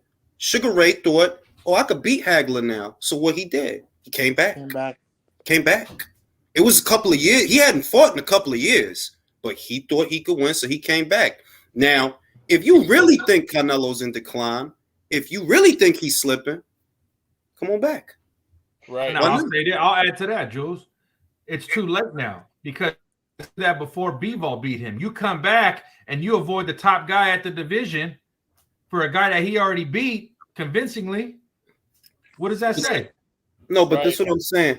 It's scary shit is what I'm highlighting. Exactly. It's scary. It's scary shit because if you really think he's slipping, like, all right, he did not impress nobody in the Golovkin fight, which is true. It was anticlimactic. But if you really think he's slipping, go fight him. Otherwise, stop talking shit. Stop calling him basic. Because he's not basic. He's not the most dynamic fighter. But show me somebody that's fighting champions on his schedule. Show me somebody. Same thing about Ward. If he thought he could beat Triple G, he wouldn't have came back and fought Paul Smith. Bang. He could have had the first fight back. Could have been Triple G pay-per-view. Yep. And it's not Ward slander. They are legitimate takes that I remember when all of that was going on. They was looking at Canelo, Cotto, and Lemieux. And unfortunately for Andre, you ain't worth the money they worth. Not Canelo and Cotto. So he made the same choice that you would have made. But you want us to criticize him for it. I don't agree with that. You got content creators making videos of like Ward training, talking about, he's gonna come back to fight Canelo. They're just trying to make money, man. Jules, remember he was talking all that cash shit about Triple G and needing tune-ups. Bro, you fought Paul Smith and Alexander Brand, bro. Come on. I mean, it's like what I don't like about this. Ward is happy doing what he's doing. He's making a shitload of money doing what he's doing. He ain't coming back to fight no damn. Look, what I don't like about this conversation. I wouldn't if I was him. What I don't like about this conversation is it makes it sound like Ward ain't got a good resume, right? When he does have a good resume, he was an accomplished fighter. For a moment, he was the pound for pound number one. The problem is that Ward does this to himself when he shades Canelo or takes shots at Canelo, or when people use him to take shots at Canelo. That you can't criticize Canelo for fighting European fighters at super middleweight when the super middleweight division has always been a predominantly European division. It always has been. That's what's there. He can only fight what's there. Moreover, Ward's biggest fights were all Europeans. I know, that's what you did. That's exactly what you did. His biggest wins were against Europeans. Yep. Carl Froch, Mikhail Kessler. What are these people? Because they ain't from over here, right? So why is it when Ward fights Europeans, it's the greatest thing ever? When Canelo fights some Europeans, and bear in mind they weren't all European. It was really just Billy Joe Saunders and Calvin Smith. Yeah, all of a sudden they're Euro bums, you know. Exactly. Beefy. He fought Beefy. Beefy, all right, but I'm just saying that you can't just come with the Euro bum angle. Or why they bums? Because they from Europe? Where the fuck is Carl Froch from? Queens? Where you from? Well, look, they say that's what they say. That's what these guys. That's what these guys. And I'm gonna say this. I don't give a fuck who hears it. That's what these guys from a certain region of the country say about any fighter who isn't black and who isn't from the United States. Yep. I have to agree because ain't Carl Froch from College Point? Yeah, no, and those are the same people you said, Sheldon. Those are the same ones saying that nobody's come through harder circumstances in America than Tank. Listen, man, no. See, because, and you know what? Even if I take the contemporary fighters out of it, like Canelo, pardon me, but Gervonta Davis didn't have it harder than Joe Frazier. No, he did not. Nope. Oh, hell and if you no. think he was partially blind, you know that, like he was partially blind. Let me correct. He was just saying the current fighters in the game, like no one's had to come through. Oh, okay. I was gonna say because he didn't have it harder. They were saying that the current fighters, and I'm like, bro, the hyperbole of him being a superstar is hilarious. Like, bro, but you know what the other thing is? What was so hard that you got drawn with your baby moms? Bro, it's a lot of non-boxers that got that problem. What's so hard that you didn't listen to Floyd and he took your car away? And you know what? They hate so much when we tell the truth about him, man. They get so Crawford got shot, bro. Crawford got shot for no reason. He doesn't even know why. And drove himself to the hospital. I know why he got shot. I know why he got shot. I know exactly why he got shot. His ass shouldn't have been in no fucking dice game at 2 in the morning. That's why he got shot. Okay. You know they're gonna focus on. Well, he had a 20,000 in the game. I'm like, bro, a superstar has corporate sponsors. A superstar has foreign TV money. He don't have none of that. Tank can sell tickets. Tank can pack 15, 20,000, depending on where it's at. But that don't mean he's a fucking superstar. Listen, now stop it. Now stop it right there. Stop it right there, because I watched that fight, and there wasn't as many people there as they said because they didn't give him the top rope. Oh, I know. Yeah, look, they didn't give him the top of that building. Look, I'm gonna give top Tank. row was empty. I'm gonna give Tank. Oh wait, I'm gonna give Tank this. Can he draw a bit? It would be a lie to say that he can't. He can draw, and you know that if you got him like a Devin or a Shakur or a Teofimo, he could probably do 400,000 pay-per-view buys with that kind of dance partner. It would be like you get him the right dance partner, Jules. It's like Judah versus Mayweather.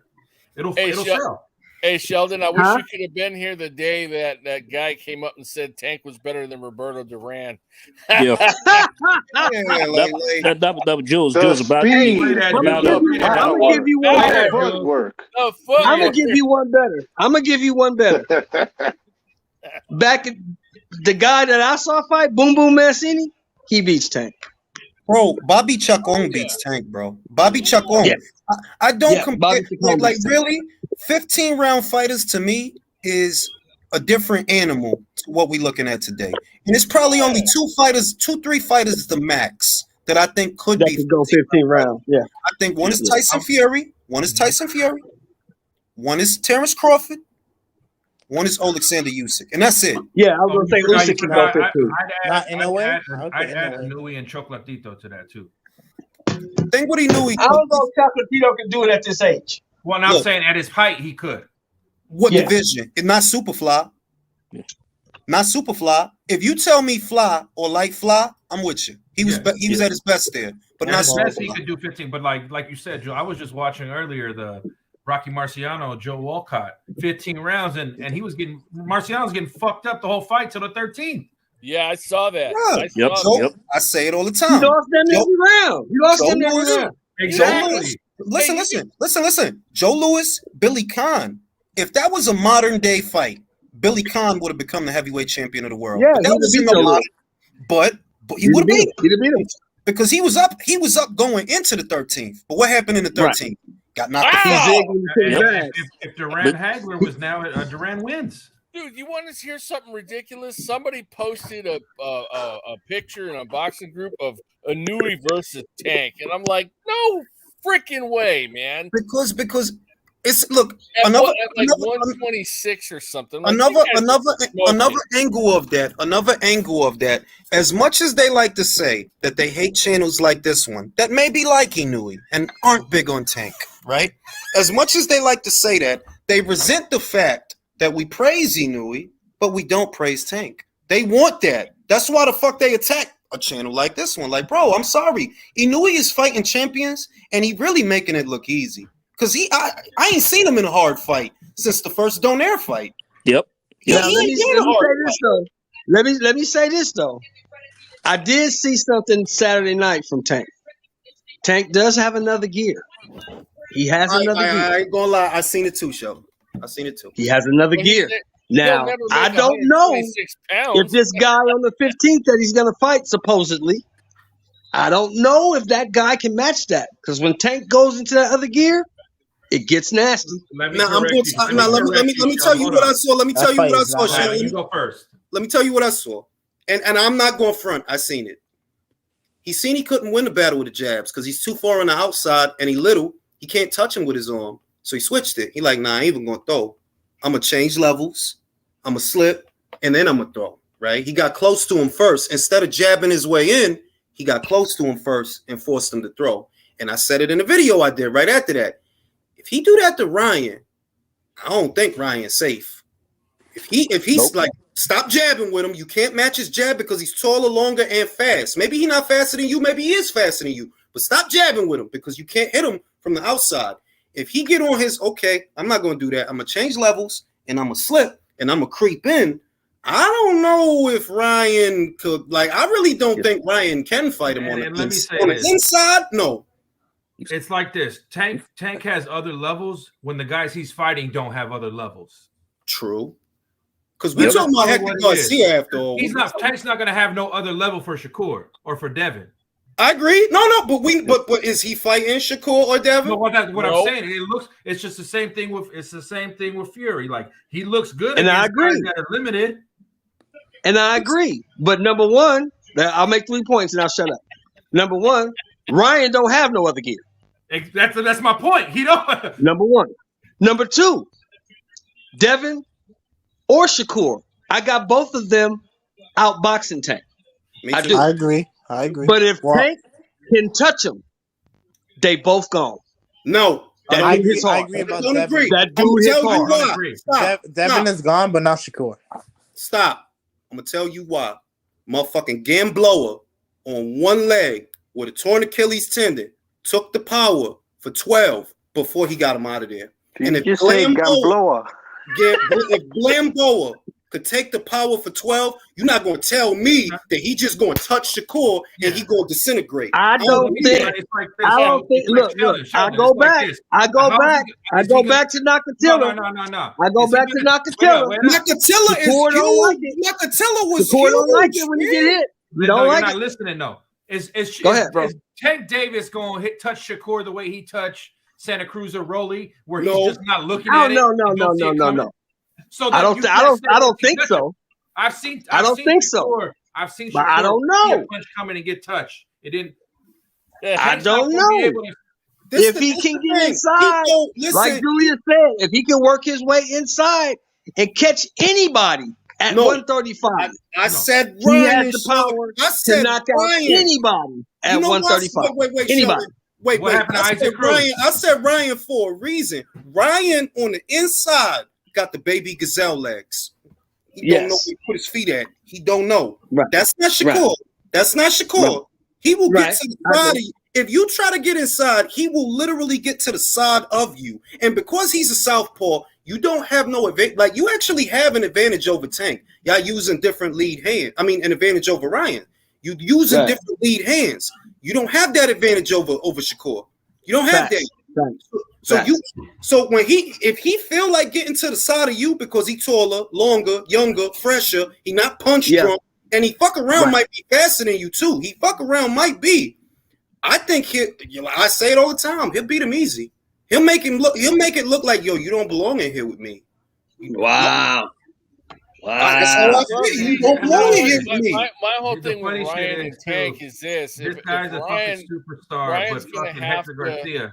Ryan's going to have to fight the perfect fight and stand on the outside using the jab. If he lets Tank in any way, especially the way he leaves his chin up there, he's in trouble the minute Tank connects to him. Mm-hmm. I don't think he gets up. Because Luke Campbell put him down. Superstar. Yeah, Luke Campbell can put you on your pockets. Tank will knock your whole chin off. That's what. Now this is what I mean. Ryan has one shot, and the problem with him, the more I think about it, is you have not had even enough fights to where you had to stay on a plan. Really, it was just a Fortuna fight. Really, though, like it was just you showed a really good jab and you stuck with the jab and it was working. But that's Fortuna, though. It is Fortuna, though. It's not Tank. So if he do that same shit, that creepy shit, where he get in, he gonna knock him out. And I'm reading right now, like the upside for Tank to get pay-per-view upside was like they need 500,000 buys. Man, they're not getting that. For the upside. What are you talking about? This last fight? You talking about Saturday? For him to get an upside, it has to do 500,000 buys. How much did they pay? Yeah, he didn't do that. He damn sure didn't do that. He get like $2 million guaranteed, bro. He get like $2 million guaranteed. Wasn't nobody paying $80 for that shit ass car. This is why I say he's not really a superstar. What you getting up front is not far off from what Shakur getting up front and from what Devin getting up front. Devin got 2.8 as the away fighter in Australia. He got 2.8. Motherfucking Shakur got motherfucking 3 for some Brazilian that nobody in America know. He got $3 million. So if your guarantee is in the same neighborhood as theirs, you not really a star like that, bro. You can sell a couple of tickets, but you're not out here like yeah, I don't need them. I'll give you a superstar. Here's a superstar for you. 1980.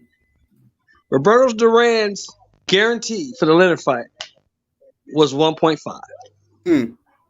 Sugar Ray Leonard's guarantee was $9 million. That's a superstar. In 1980. That's a superstar. And you gonna tell me this dude is a superstar? Come on, man. Stop. No, listen, with inflation, that's like $20 million. He's popular. He's popular. He was making more. He was making more than heavyweights back in the day. He doesn't have these money paying fans that everyone thinks he has. Well, look, what's happening with him is not dissimilar from what you see with Derek Chisora in the sense that when he fights, people do want to be at the fight, not exclusive to what's happening in the fight. You hear motherfuckers say, they smoking and drinking in the crowd, all that bullshit. It's like a rec center party. But you're not a pay-per-view seller, and that's where the bulk of the money got to come from. Yes. Really, right. The bulk of the money got to come from the pay-per-view. And if you're not moving those, are you really a star? And Jules, with the guys on this card, what do you think the operational cost was? I mean, like, nothing. Look, nah, I don't. I'm gonna tell you what. How much is Boots getting now? He's getting 7 figures now, huh? I'm not going to. Bro, you think he got $1 million for Chukatsian? What did he get on that? Boots probably got 250,000. Nah, I could see him getting 5. What did he get for Delorme? Huh? What did he get for Delorme and the 4 minutes? About 250. About 250. This the shit.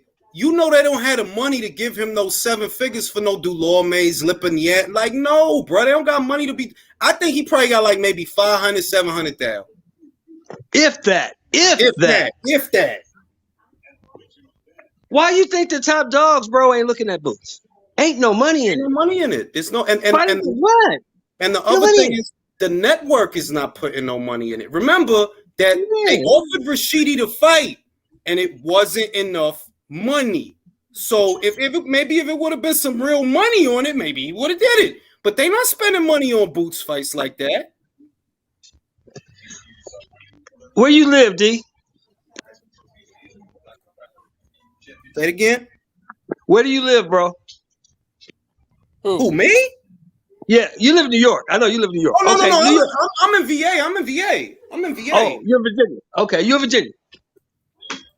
Think about it. Go down the street. Just talk to people. I ain't talking about at the barbershop where people watch sport. I'm just regular people. How many motherfuckers actually know who Boots Ennis is? Nobody. That's my daughter getting chewed out in the background, by the way. She backing up. Here's another one. Here's another one that may surprise some of you. Here's another one that may surprise some. I live in Compton, California. Nobody knows who Terrence Crawford is unless I tell them. Look, if you walk out in the street of New York right now, they don't know Bud. They probably don't know Errol like that neither. They might know Wilder. They might. Yep. They might. Yep. They might know Fury. But that's it. But that's it though. They know Canelo in Compton. That's it. Oh, they know Canelo. It's a big ass billboard on Crenshaw with Canelo face on it. They know AJ too. He got a big ass billboard. Yeah, he got a big ass billboard on Crenshaw. Sheldon, I'm over here in Westchester by the airport. Right. And I tell someone like AJ is not bigger than Wilder. And I'm like, bro, you go through Hollywood, all that. You see AJ fit into the nines and Hugo Boss billboards. Like, no. Yeah, man. Come on. They know who that dude is. Who says it all the time? All the hoes know who AJ is. Man. Yeah, they do. They know AJ. They know AJ. Let me read these. You know what my wife calls him? You know what my wife calls him? She calls him that fine ass British dude. That's what Karma calls him too. Let me read the super chats. Tank's fan club view him like Durant. Crazy. Jack says if Canelo beats Ward, LD. You know what the shit? Yeah, that's another thing. They'll act like they want the fight. They'll ask for the fight. But if the fight get made, just like Porter versus Crawford, you ain't gonna give them no credit. Because they were the ones that were asking for that, not us. We wanted Crawford versus Spence. But after Spence versus Porter, what was they asking for? Sean Porter, not Errol Spence. Yep. By the way, Jules, you reminded me of something about Joe Frazier earlier when you was talking about him. You said he had it the hard way. Like, this man won the Olympic gold medal with a broken thumb. Bruh. He had to walk to his gym. Thanks. Edwin Castillo says, fight may not happen. I hope Queen gets stopped. We talking about Ryan, Edwin? Yep. I mean, look, that's another angle. That is another angle of that story because we talking about that fight like that fight is a lock. And it really isn't. We don't know for sure. I'm not rooting against it. If it can happen, make it happen. But who's confident it's going to happen? I'm not confident it's going to happen, but I'll be honest. I'm rooting for Tank in that fight. Fuck that Chiva. Damn, you really don't like Ryan.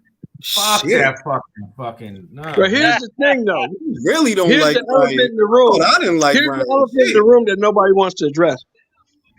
That fight may not happen because we really don't know what's going to happen to this dude on February 12th. Wait, who you talking about? The court date? Yeah. That's true. That's true. That judge does not seem like she likes him very much.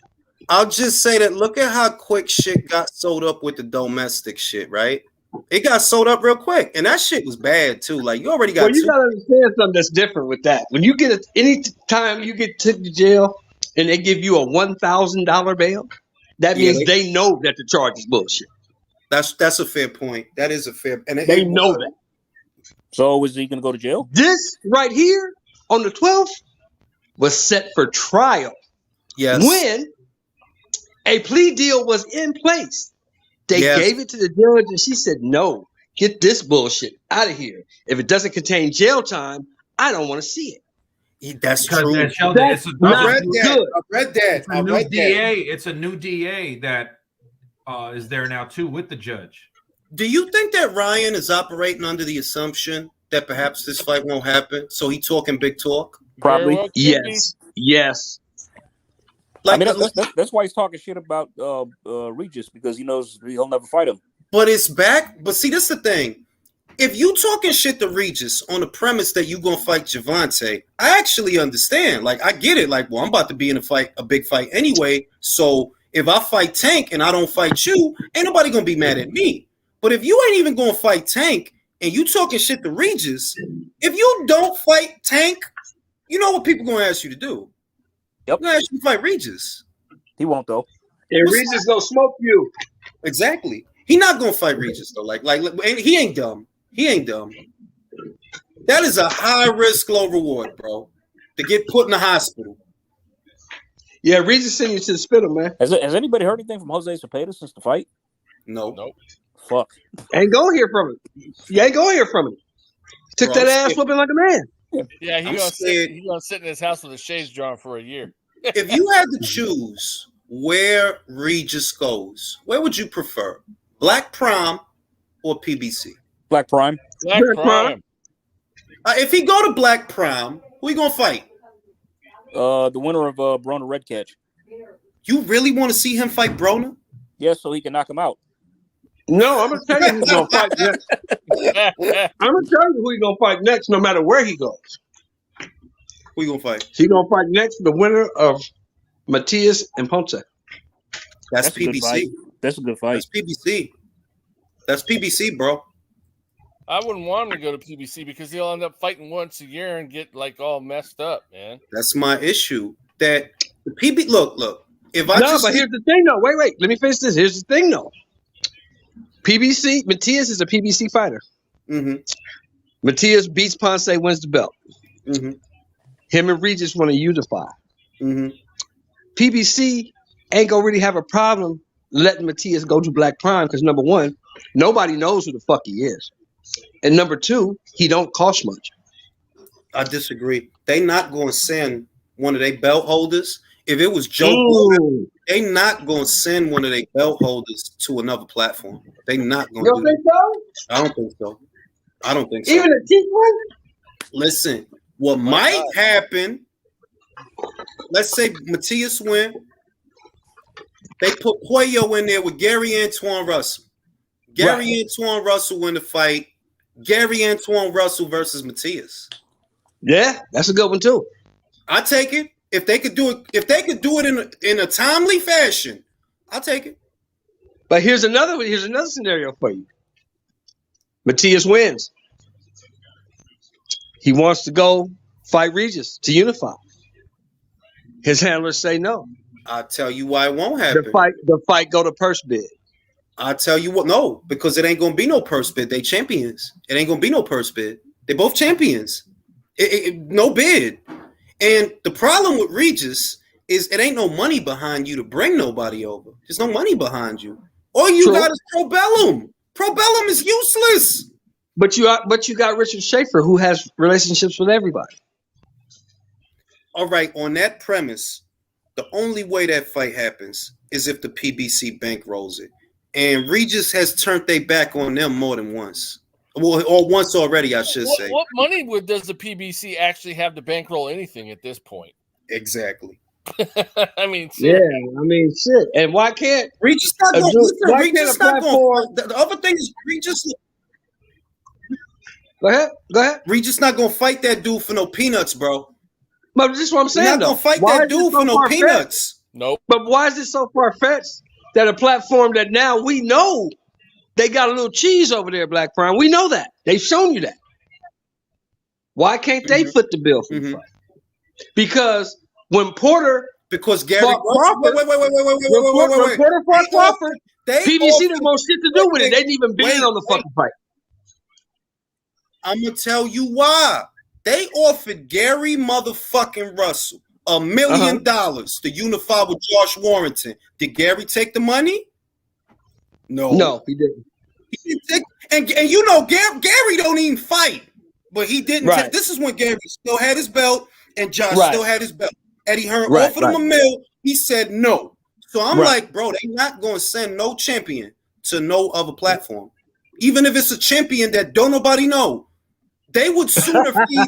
It's the truth. They would sooner feed like they got basically two belts over there. They got the IBF and they got the BA.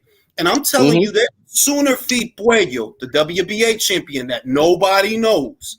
They would sooner give him the Tank or Gary Antoine Russell before they send him somewhere else to be content for somebody else. They not sending nobody with a belt to no platform.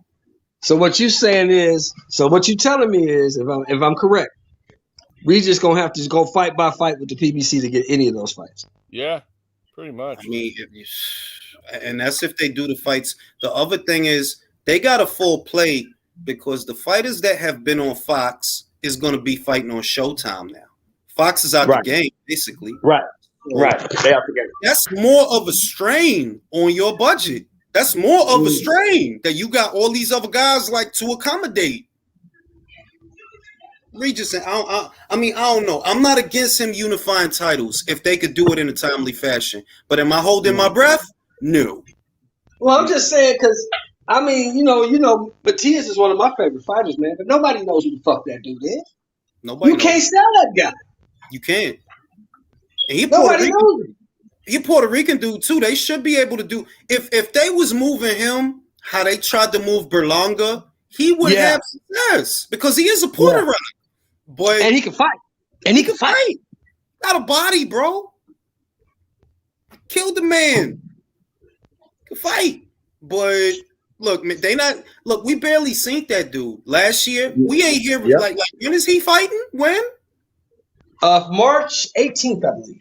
Bruh, 3 months. Like, bro, y'all ain't got this 3 months into this year, bro. Ain't no reason that shit shouldn't happen in February. Right.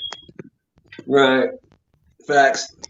Hey, Sheldon, I had a question for you, bro, but it's in the chat because I don't want to get off the subject of boxing, man. Go ahead. What is it? You know a dude named Snow? Since you said you're in Compton, you know a dude named Snowman? That he grew up Snowman. That's my homie. You do? That's my homie, man. That's my homie. No, for real. Do you really? Yeah, I know that cat. That's my homeboy and my ex-roommate, man. He's cool as hell. Really? Yeah, no joke. Shit. Yeah. See, the world's a big place, but it's actually a small place, ain't it? Yeah, man. Matter of fact, he married his high school sweetheart recently, not that long ago, and they gonna end up moving to Ohio. Wow. But yeah, that's a trip. You know, Snow, huh? Man, that's a trip, man. Yeah. The world is big, but the world is small after all. All right, yeah, get a room, all right. Nah, man. I just found out Julius is my cousin. That's wonderful. Hey man, fuck that! You can't disrespect me like that. Oh, where you at? That's how Coach be sounding when he making fun of the people saying drop the Addy. Speaking of just those kinds of behaviors, man. You know, like I have to, because I'm like, yo, I feel like it's getting worse. I feel like it's getting progressively worse over time. It is. What passes for it's like, fam, you understand that, look, I'm not saying anything, right? So let's understand that. I am not saying anything. But I'm saying that the way that you're carrying on, someone may feel so inclined to shoot at you, and you're doing this over boxing? You telling me you trying to get shot at over boxing? Yeah, man, that's stupid. You know, and over boxing opinions on top of it. You know, it's not even. And what I'm getting at is, I know that you don't want to get shot at over boxing. I know that, but they'll go on and on and on, and I'm like, yo, you know what I mean? Julius, let me ask you one question, brother. If me and you got into a heated verbal altercation, right? And you were so upset at me that you decided to buy a plane ticket, fly to Los Angeles, and knock on my door about a conversation we had 2 months ago and telling me that you're still up there. What do you think I would do to you? You know that I made that same point, Shelton? I literally made that point. That if a man that is hundreds or thousands of miles away tells me that he's going to come to my city to see me, and he actually does it, that man, he's going to get shot. Because you didn't come all this way to shoot the 5. Really? You got on the plane to shoot the 5? It's so stupid that people want. See, I tell them this all the time, fellas. I tell them this shit all the time. See, the problem with you threatening me, the problem with that is I believe you. Yep. I believe that you're going to do everything that you said you were going to do. Or at minimum, I'm going to operate on that assumption.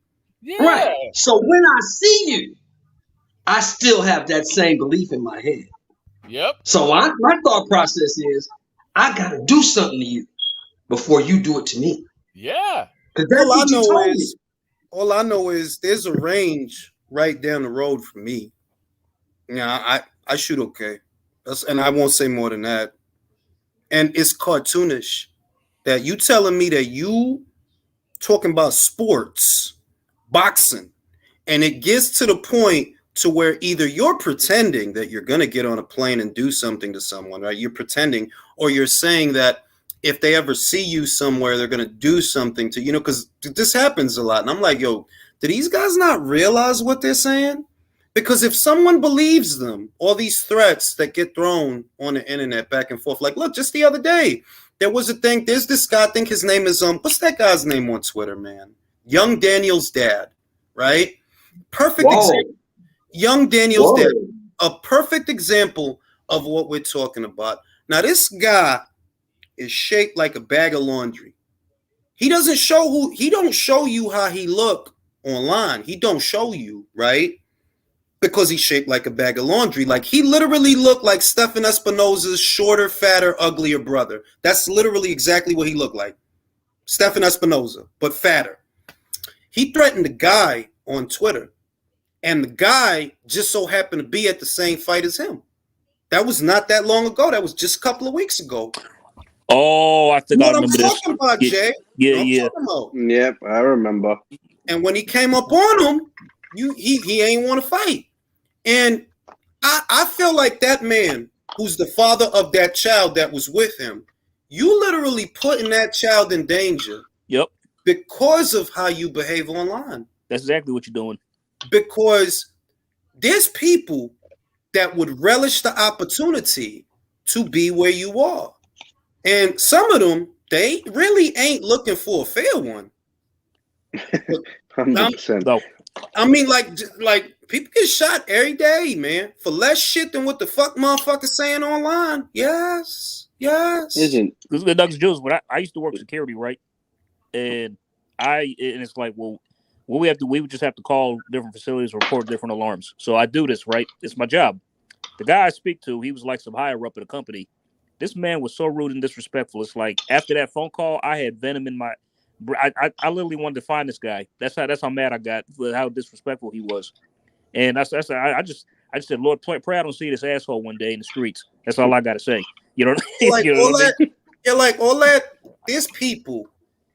They not into that threatening shit. Moreover, if they were to see an individual that left them feeling so enraged, they may not be able to control their rage. Exactly. Because I mean, like literally. That's how I felt at the time, and I was young too, in like in my early 20s when this happened. You know what I mean? Yeah. So, yeah. Bro, there's a big example. Like the coach Malachi is the biggest example. Bro, he was getting.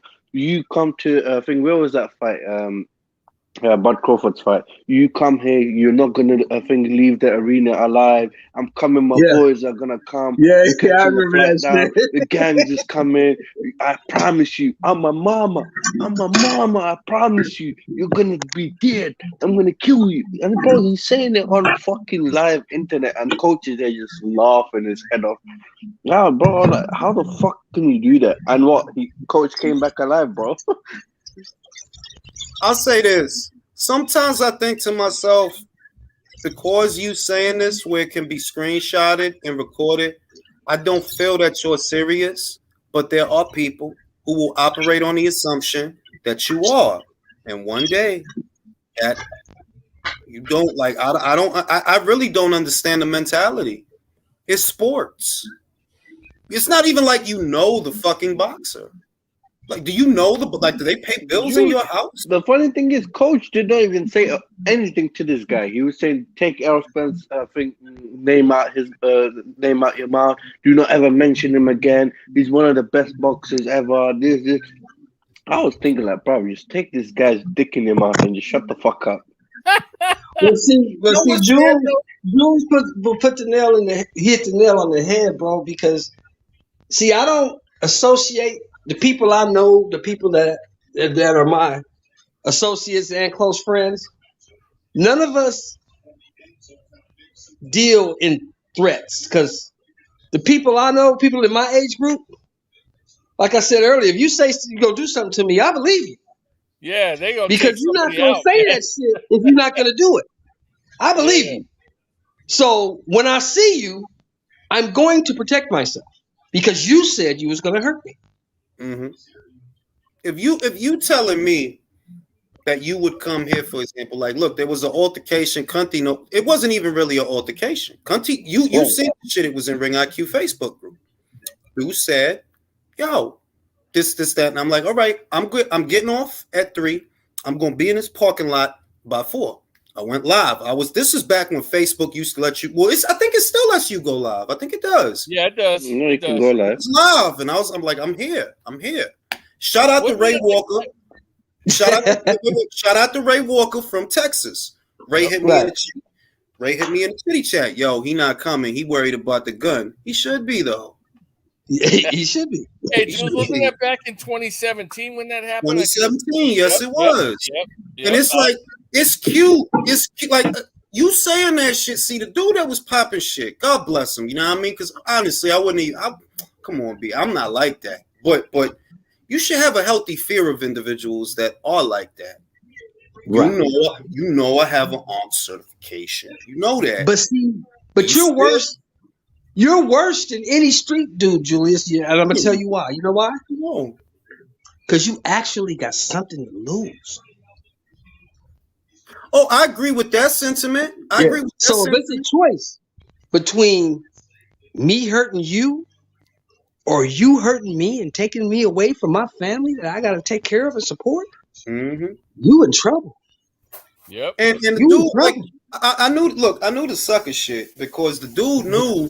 Well, he was at the JOB. He knew that. Right. So you talking crazy the whole time knowing that. But he talked crazy enough not realizing, oh, the shift ends at this time. He didn't realize that. So I'm like, yo, A, B, C, and D. That's it. I'm going to leave it there. He hit up, they in the chat. Oh, he got a gun. I'm like, you fucking. Oh, you fucking fuck. Snitch motherfuckers. Snitch motherfuckers. And I'm like, underneath it all, yo, I knew, look, this dude is not coming. You're not coming. The only reason you're doing that, the same way that Ryan is talking to Regis, the way he talking to him. And he ain't coming. He know he ain't going over there, bro. You know what I mean?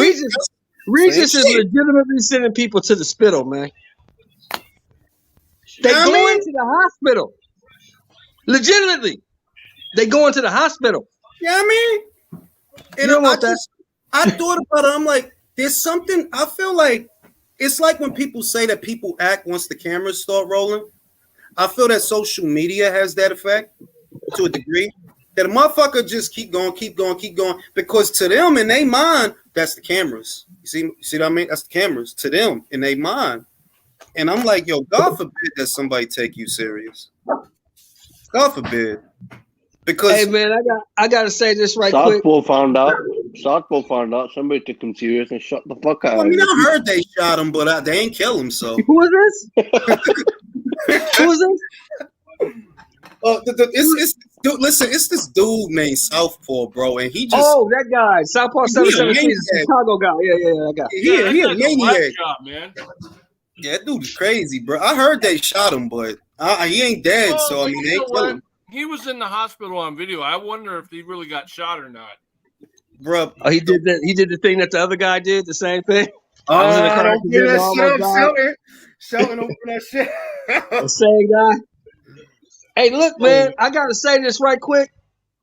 It's on another topic. Georgia is beating the Hebrew shit out of TCU. It's 38-7 at the half. 38-7 at the half. God damn. But listen, I remember that shit, and I guess what got me about the shit is how hard the guy wanted to make me look bad. Because that's what I got from it. Like, you real desperate to try to make me look bad. And then when I tell you to meet me over here, he got, yeah. But you knew that beforehand, though. So why is that an excuse now? And I'm saying, like, were you worried? I thought I was all sorts of bitches and pussies and shit like that while I was at work. I'm in your city. Yeah, you don't. It's okay. Listen, if you're not that guy, and if you're not gonna take action on what you say, bro, just why do it? Just shut the fuck up, bro. Just go live your life, bro, under a bridge. He was in your city, Jules, from his basement at his mama's house. No, he tried to do this. I'm gonna say this. I do know for a fact that he was driving to a function that was in Richmond. I know that for a fact.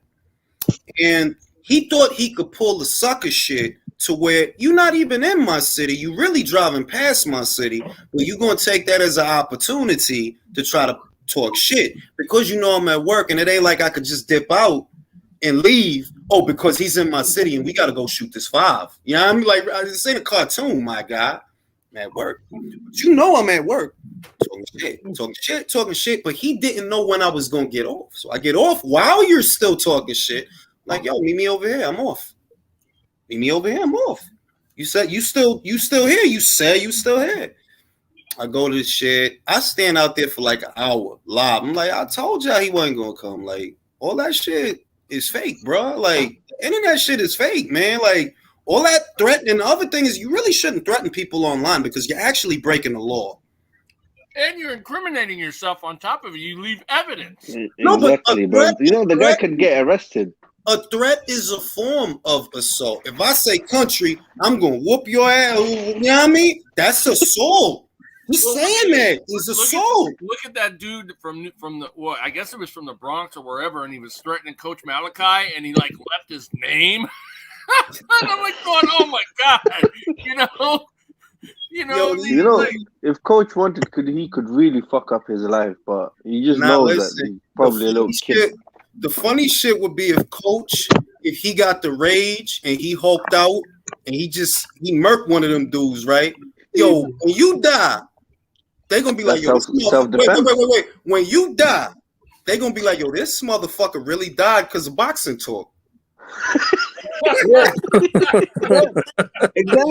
Like, yo, that motherfucker really loves some boxing talk. Like, bro, he really loved that, bro. I've been knowing Coach for a couple of years. I talk to him all the time, offline. We talk a lot. And them people that be they really don't know who they threaten. They really don't know. No, they don't. So, I mean, because sorry, go ahead. If you want to go down to Florida and holler at him, but I don't advise it. Put that way. I don't advise it. Where he at? Yeah. Where he at? Florida. He's in don't go down there. Tampa. He's in Tampa. Don't go down there. They don't know because, like, I don't know if I told y'all the story before, but I'll mention it because there was actually this. I can't remember the guy's name, but there was this footballer, British guy who turned into a boxer, and he lost one of his fights. And there was this troll on Twitter who was constantly like, heckling him and taking shots at him. And I guess he really pissed this guy off because he actually put out information type of like, if anybody who could tell me who this guy is, I'll give him $5,000. So he got the information, and then he actually went to go see this guy. And it turns out, oh no, he ain't. So I'm here. He tweeted, "All right, I'm in front of your house. You better come outside now." And luckily, it didn't escalate any further after that. Dude was very apologetic afterwards, and they both appeared on the news saying why you shouldn't heckle and troll and fuck with fighters. No, I mean the other thing is no, but you know what the sad part is? I think that the sad part about it is, let's say worst case scenario, you was fucking with somebody online and they was just the wrong person, right? When they murk you, the sad part is it's not worth murking you.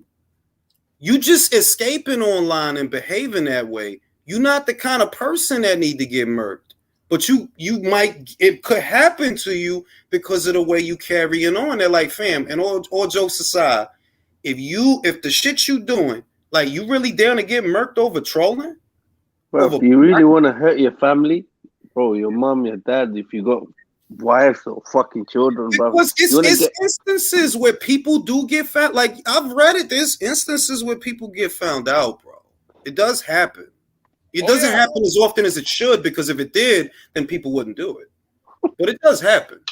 You know what? I'm gonna tell you something though, dude. It's not that hard to find people's information these days. No, either. It's not. I got old boy address, phone number, and all that. Yeah. You know what? Like, I could literally send him 100 pizzas to his house right now. Literally. Obviously, the pizzas would be on him because I would not pay for the pizzas. I would. I would not like. I'm not saying I'm going to buy him 100 pizzas. I could order 100 pizzas. Thank you for clarifying. Thank you for clarifying because I was going to start trolling you. Why I did that once? Every day. Why I did that shit once? It's like I pulled up to Burger King, it's the McDonald's, right? And I'm like, hello, can I take your? Yeah, how's it going tonight? Yeah, I like can I get over 100 double cheeseburgers, please? And like, literally, like I could order like a whole party platter. Like all I have to do, all I would have to do, because I'm not doing it. All I would have to do, I would put his area code in there. Then I would put in the area code, I would Google local businesses and restaurants. And after that, I would place an order for. Don't make them mistakes that you going to talk a bunch of shit and create an expectation. And then when you can't meet it, people going to be mad at you. Don't even say nothing. Just have 2-3 fights at 40 before you shoot for a title. You young enough. You don't need to be in no hurry. You was undisputed. Take your time. But people are going to want him to go for a title immediately. Speaking of I know. Being mad at you, did you guys hear about some of Spence's fans blasting him for using a fire stick? Oh yeah, I heard about that. Oh, they did? But that's not. Yeah, that's not. No. Yeah, he said he had a fire stick. Yeah, but I was laughing though. That's not. Bro, I offered Errol Spence. I was like, give me a fire stick. I want to watch the fight, and I'll take it to Dubai, baby. I just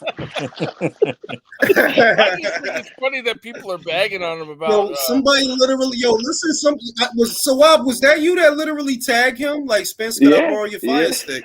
Because I tagged him like, Spence, can I borrow your fire stick for the fight? So this weekend they did that. Well, he actually motherfuckers don't got no chill. He actually got mad and clapped back at some of his fans and told him to shut up and said that he pays. He paid for Showtime or whatever, and that he paid for the fight. When I was in Dubai, when I was in Atlantis, I even tagged him as well. I was like, Errol Spence, you want to come to Dubai, baby? The Dubai, baby. That'd be one of my that dude, like I said, that dude is a junkie, bro. That'd be, that dude is a junkie, bro. Hey, his new nickname is Egg Roll Spence, man, because of how many times he's rolled the damn cars. Yeah, that dude is a junkie at this point, bro. Like we know the Crawford fight ain't happening. It's just a countdown to him getting his ass whooped, really. And we know it ain't gonna be Thurman that does it. That's my biggest regret. It's like that Bud was never able to get his hands on him. He should really change his name from Errol Spence to Errol Dubai Baby Spence. Dubai baby. Chocolate covered strawberries. Bro, his own joint was like, I ain't gonna say it because I don't want to get flagged. But y'all heard what his joint said. Yeah, she was like, you gay. That's weird. That's weird, bro. Him with his own joint said that. That shit was making me roll, man. He's suspect as fuck, yo. I don't think Yellow Beezy talks to him anymore. The way he was watching Beezy's hips move, bro, I was like, raw, boy. God. I was like, bro, I don't watch my wife's hips like that. But no cap, he really tried to kiss him in the air, though. Why do that? Why? Because he's my brother. But it's not like when people say that, like, people, talk shit. That's not shit talking. He really did try to, like, blow in his ear, like, for real. You gotta bring that clip up on here, Jules. I do gotta bring that clip up. Oh, God. And then the Dubai Baby one. It's too funny. Actually, and the chocolate. Why you think motherfuckers get so mad when he get brought up, bro? That they like put your shit in a permanent pocket too, bro. They June bugs too. They some June bugs. Bro, they just one of them LGBT lots that are just in the closet, bro. Now, don't even say that. Say no. Say June bug. Just say June bug. June bug. June bug. That's what you call that. They some June bugs. I call them kettles. You know them Arabic kettles, bro, with them handles. There you go. Either they a kettle or a June bug. Like, that dude is a June bug. Be like, he trying to play hide the sausage. Ew. Did you guys talk about Wood and Laura yet? I went away for a little bit. Did you guys talk about Wood and Laura? Wood and Lara. Oh, yo, I don't know why he fighting that man. I ain't mad at him. I ain't mad at him, but yo, he's got cojones for doing that. You know what? He really do, B. You know, he really ain't no reason to fight no Lara, bro. Like, you the champ. You don't even need that. Like, you know what I thought? I thought he was gonna fight Warrington. You know, I think it's Eddie. I think what he wants is another star in America. I think he could try to do that with Lara. Yeah, I agree with that. And Lara's a heavy hitter, so I think he trusts Lara to hold the belt more than Lee would. Yeah, I have a question about Lara. Was he with Matchroom before he beat Josh? No, he was just a random guy. He's just a random dude. Oh, so now he's Matchroom now. He's full Matchroom. No, yeah, he been Matchroom, bro. He been Matchroom. Got it. Ever since that fight, Hearn had options on him. Ever since he beat Warrington. Nice. Okay. And I don't know if you guys follow him, but he actually takes care of himself. Like, he stays in the gym. He behaves like a fighter. So I have high hopes for him. Why you think he hit so hard the ref fell down, bro? He hit so hard. They call him y'all. They call him Bronco, man. Come on now. El Bronco Lara, yo. He's a fucking bull, yo. But Billy about to get fucked up though on some real shit. Nah, he is about to get fucked up though. Like he a brave guy, man, for that shit. Because now you full-fledged, you got the full title in this fight. You gonna risk? Okay. Hey, man. Because you know what he could have did. This is why I say he brave. We know that Conlon is about to fight Luis Lopez. Yeah, that's a good fight. Not mad at it. Title. And you got to imagine that if Conlon was to beat Luis Lopez, and it's possible, you could do Conlon versus Wood if Wood just stay busy. Wood want to die, essentially. He wants to die. He wants to die. He wants to die. But if he didn't want to, keep busy with Joe Blow, hamming that guy, and then meet up with Conlon. If he wins. Yeah. If he win. Then that's a unification match. It's a rematch. Big money fight. It'll be a big money fight for 2 belts. But he, like I said, for whatever reason, Wood don't like being awake. He want to go to the hospital. So he's literally gonna but you have to rate it though. He got some balls on him, bro. Oh, I think he got super duper balls for that shit. Like, he got major balls for that He got big apples in his trousers. Bro, that dude got 2 motherfucking mandarin grapefruit sized balls, bro. He wants to see his car.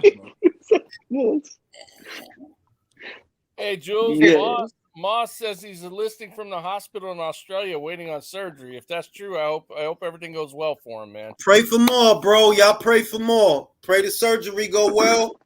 You know what I mean? But for real though, like he want to go to the hospital though.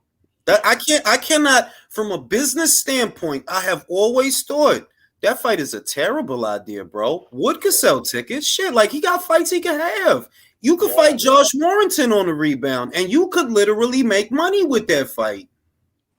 Man, he can fight him. And he has to come back. He can fight Conlon again. He has to come back since that Conlon fight, so he's gonna have ring rust as well, too. That's what I'm saying. Oh yeah, jeez. Oh my God. That's what I'm saying. That from a business standpoint, this move, like, it makes no sense. It makes no sense. It don't make sense. Like, if you know, look, Josh Warrington just lost to Luis Lopez, so offer him a title shot for the bread. There you go. You beat him for the bread, and then you wait and see, like, okay, who gonna win, Conlon and Lopez? If Conlon win, okay, move into that. You can get money. Nah, he want to die. That's why and this is a big reason as well. Let me just say this. You know the people that say, "Oh, Eddie Hearn fixes fights," or this and that, bro. His fucking biggest fucking asset, Anthony Joshua, lost twice on scorecards, bro, in his hometown. Yeah, and in Saudi, bro, twice. And Josh Warrington lost. That was a close, bro. He could have easily robbed people. I would say this. And I'm saying this, and I don't care how people feel about it. I firmly believe they should have robbed Lopez. I'm sorry. They should have, because they should have robbed Usyk. Fuck him, bro. No. See, this is the thing. It was too hard to rob Usyk. It was too hard. But if they would have robbed Lopez, a couple of people would have been mad, but it wouldn't have been a big deal. And you could have did Conlon versus Wood for the bread and the belts. I agree, but the second Usyk and Joshua fight could have been robbed, bro. So I was about to say that, because like that scorecard, that was bullshit. I'm sorry. Like, he didn't win 7 rounds in that fight. I'm sorry. In a rematch, he didn't.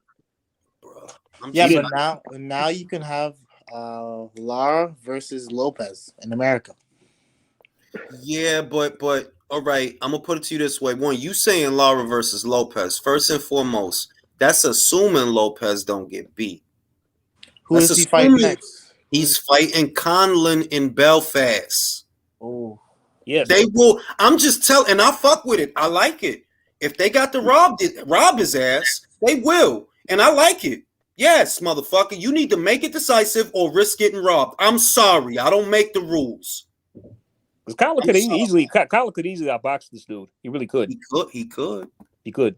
You know what I mean? He coming off of 2 wins. Yo, listen, he got knocked the fuck out the ring. He done fought 2 times already, bro.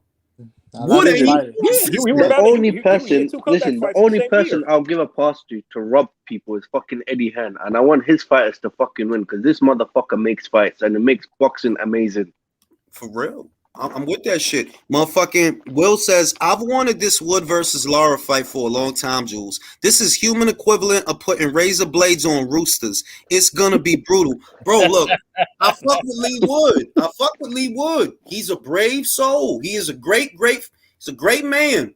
But that motherfucker don't know what's good for him. He clearly doesn't. Bro, what are they paying you to fight Lara? I hope it's a lot. It's gotta be a million. That's why Flux with he don't match his boy Soft, man. He don't. Damn sure don't. He don't.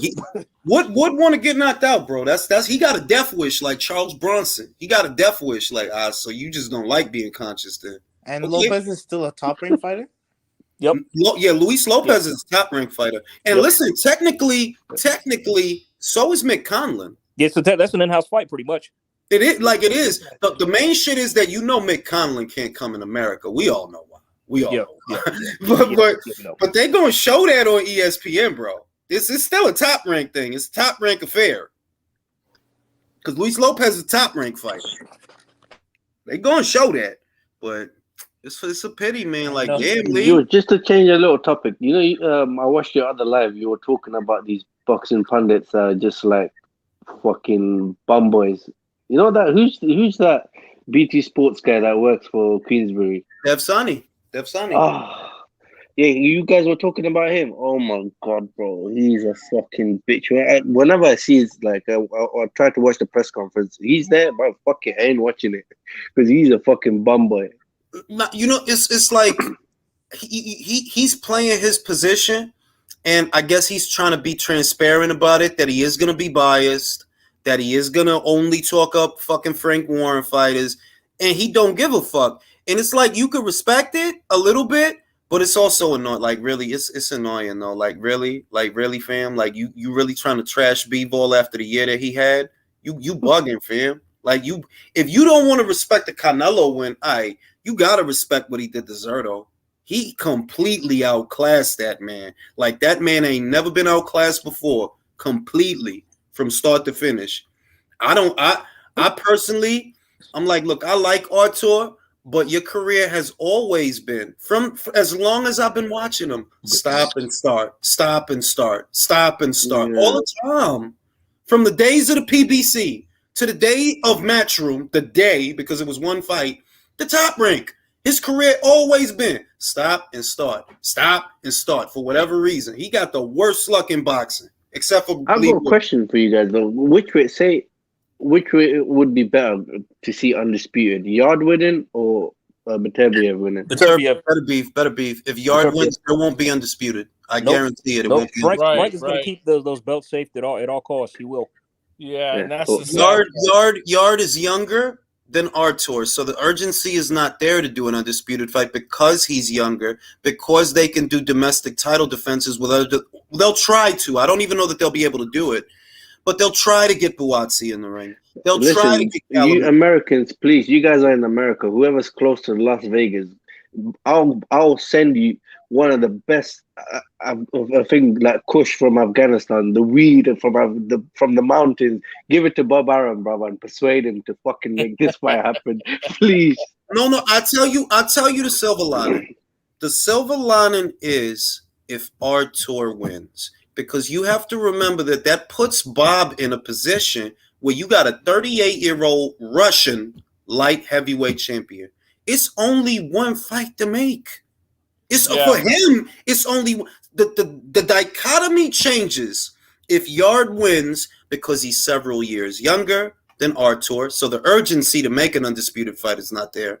You can make big domestic fights or try to with Joshua Buatsi, with Callum Smith, and they'll move for those fights before they look at Bivol. Like, nah, ain't no money in no Bivol. Fuck that. We could do Buatsi versus Yard for the bread in London for them belts. But the PBC is also fucking throwing with Beterbiev, like that's the only fight for Bob to make because, like, I mean, with the Bivol fight because, like, if he's gonna get got, if Anthony doesn't get him, somebody else will at some point. Yeah, and if that's what I'm saying. Yeah, let me just add this. You know, because the PBC, these fucking cucks are throwing their hand in this thing again. They won after the Yard fight. The winner, he wants him to face Callum Smith. So they're not undisputed there. Then the next fight, it's gonna take like 2-3 fights. It might, but see, this is the thing. Now, let me say this again. If Better Beef wins and you're Bob Arum, what you then have to ask yourself is, well, damn, you know. And Better Beef is fun. Like, I love him, but he's 38. He's Russian. He's injury prone. And you like, yo, I can't turn him into a draw in America, in the UK. I cannot turn him into a draw. I cannot turn this 38-year-old light heavyweight champion into a big marquee fighter. So what the fuck can I do with him? I can get him the Bivol fight. That's the biggest fight that I can make for him. Literally, that's the biggest fight. But there's Alexis saying that Beterbiev is a bigger draw would you rather him than be got Bivol. by Bivol or somebody else who's like unknown or whatever else? You know what I mean? And taking the belt. That's the natural. Well, actually, to think of it, because look, Bivol is a matchroom fighter, and so is Callum Smith. But that is the mandatory for the WBC, which is apparently next. So now I'll tell you what, Grim Reaper. This is what I see. Let's say Yard. Unfortunately, he wins, right? And I say unfortunately not because I don't like Yard, but because of what that would do to the division. If Yard were to win, the next man up is Callum Smith. And Frank is going to want that fight. He is going to want that fight to do it in the UK because he knows it can sell. The problem is Eddie going to want that fight too. A bidding war may ensue where you know it goes to a purse bid and the highest bidder wins. And it could turn out that it falls apart two ways. One, that Eddie tell Callum, yo, fuck that shit. For going over there, stay here, fight Bivol. And then they do that. Or Yard might surrender the WBC. Like, man, take that and get the fuck out of here. You know what I mean? Hey, Judas, Frank Warren's going to win that bid by a penny. Probably. I don't rule it out because that's basically what happened with the Buatsi Pascal bid with Lou DiBella. And I said it was weird. Like, yo, he only won by a little bit. It's almost like he knew what they were going to bid. That's not the only one, too. He won the Andre Parker bid, too.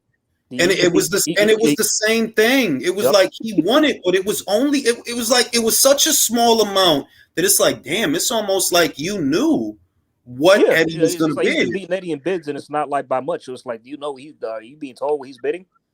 That's what I've been said that. I suspect that I don't know if there's a way for someone on the inside to know what they're going to bid. I don't know, but what I do know is that in order to bid, you have to give up a percentage of, I think it's 10% of the overall bid that you're going to make. And hypothetically speaking, if someone in the Alphabet organization said, yo, Frank, this was his deposit, and then they do the math. If this is his deposit and this is intended to be 10%, they reverse the math. Like, okay, this is 10% of, say, 3 million. That's kind of what I think is going on, because in order to bid, you have to make a deposit, and the deposit is 10% of the bid. So what if somebody on the inside tell Frank, yo, Frank, this was his deposit. They do the math like, oh, so that's what he gonna bid? I bet we gonna bid this then. And it's only a little bit more than Eddie's bid so that they don't end up overpaying. Because if you're in the dark, you don't know if he's going to bid 3, you don't know if he's going to bid 4, you don't know what he's going to put up. But if you know ahead of time, so all we got to do is bid 100 down more than, all we got to do is bid 100 down more than him. That's it. We don't got to bid nothing crazy because we ahead of the curve. We know what he's doing. Yeah, but to be honest, that didn't happen in the Tyson Fury and Dillian White one, is it? Eddie Hearn. Yeah, Eddie Hearn went with 32, and Frank Warren went with 40. You're not wrong there, but 10. After that, there were 2 purse bids. One was for Parker Andre and Eddie Loss, and one was for the Buatsi Pascal. Lou DiBella basically won that bid with Frank's money because he was going to take the fight to BT. I firmly believe that's where he got the money to put in that bid. He said that. He said that. Frank Warren said it. Bang. So I'm like, yo, how did Lou and them, so y'all just knew to bid 100,000 more? Not a whole lot, just 100,000 more. Y'all just knew. Nah, B, somebody tipping y'all off. Somebody telling y'all what the deposit is, and then y'all doing that math. And then y'all like, I bet we gonna just bid a little more than that because we don't want to pay crazy prices. It's Pascal and Buatsi, for God's sake. Shit is crazy, yo. It's a dirty, dirty game. All right, gentlemen. On that note, I'm gonna shut it down. I'll catch y'all on the next one. All right, night, y'all. Peace out, lads. Good night, everybody. Jules, have a good night, brother. Thanks for having me on. All right, bro.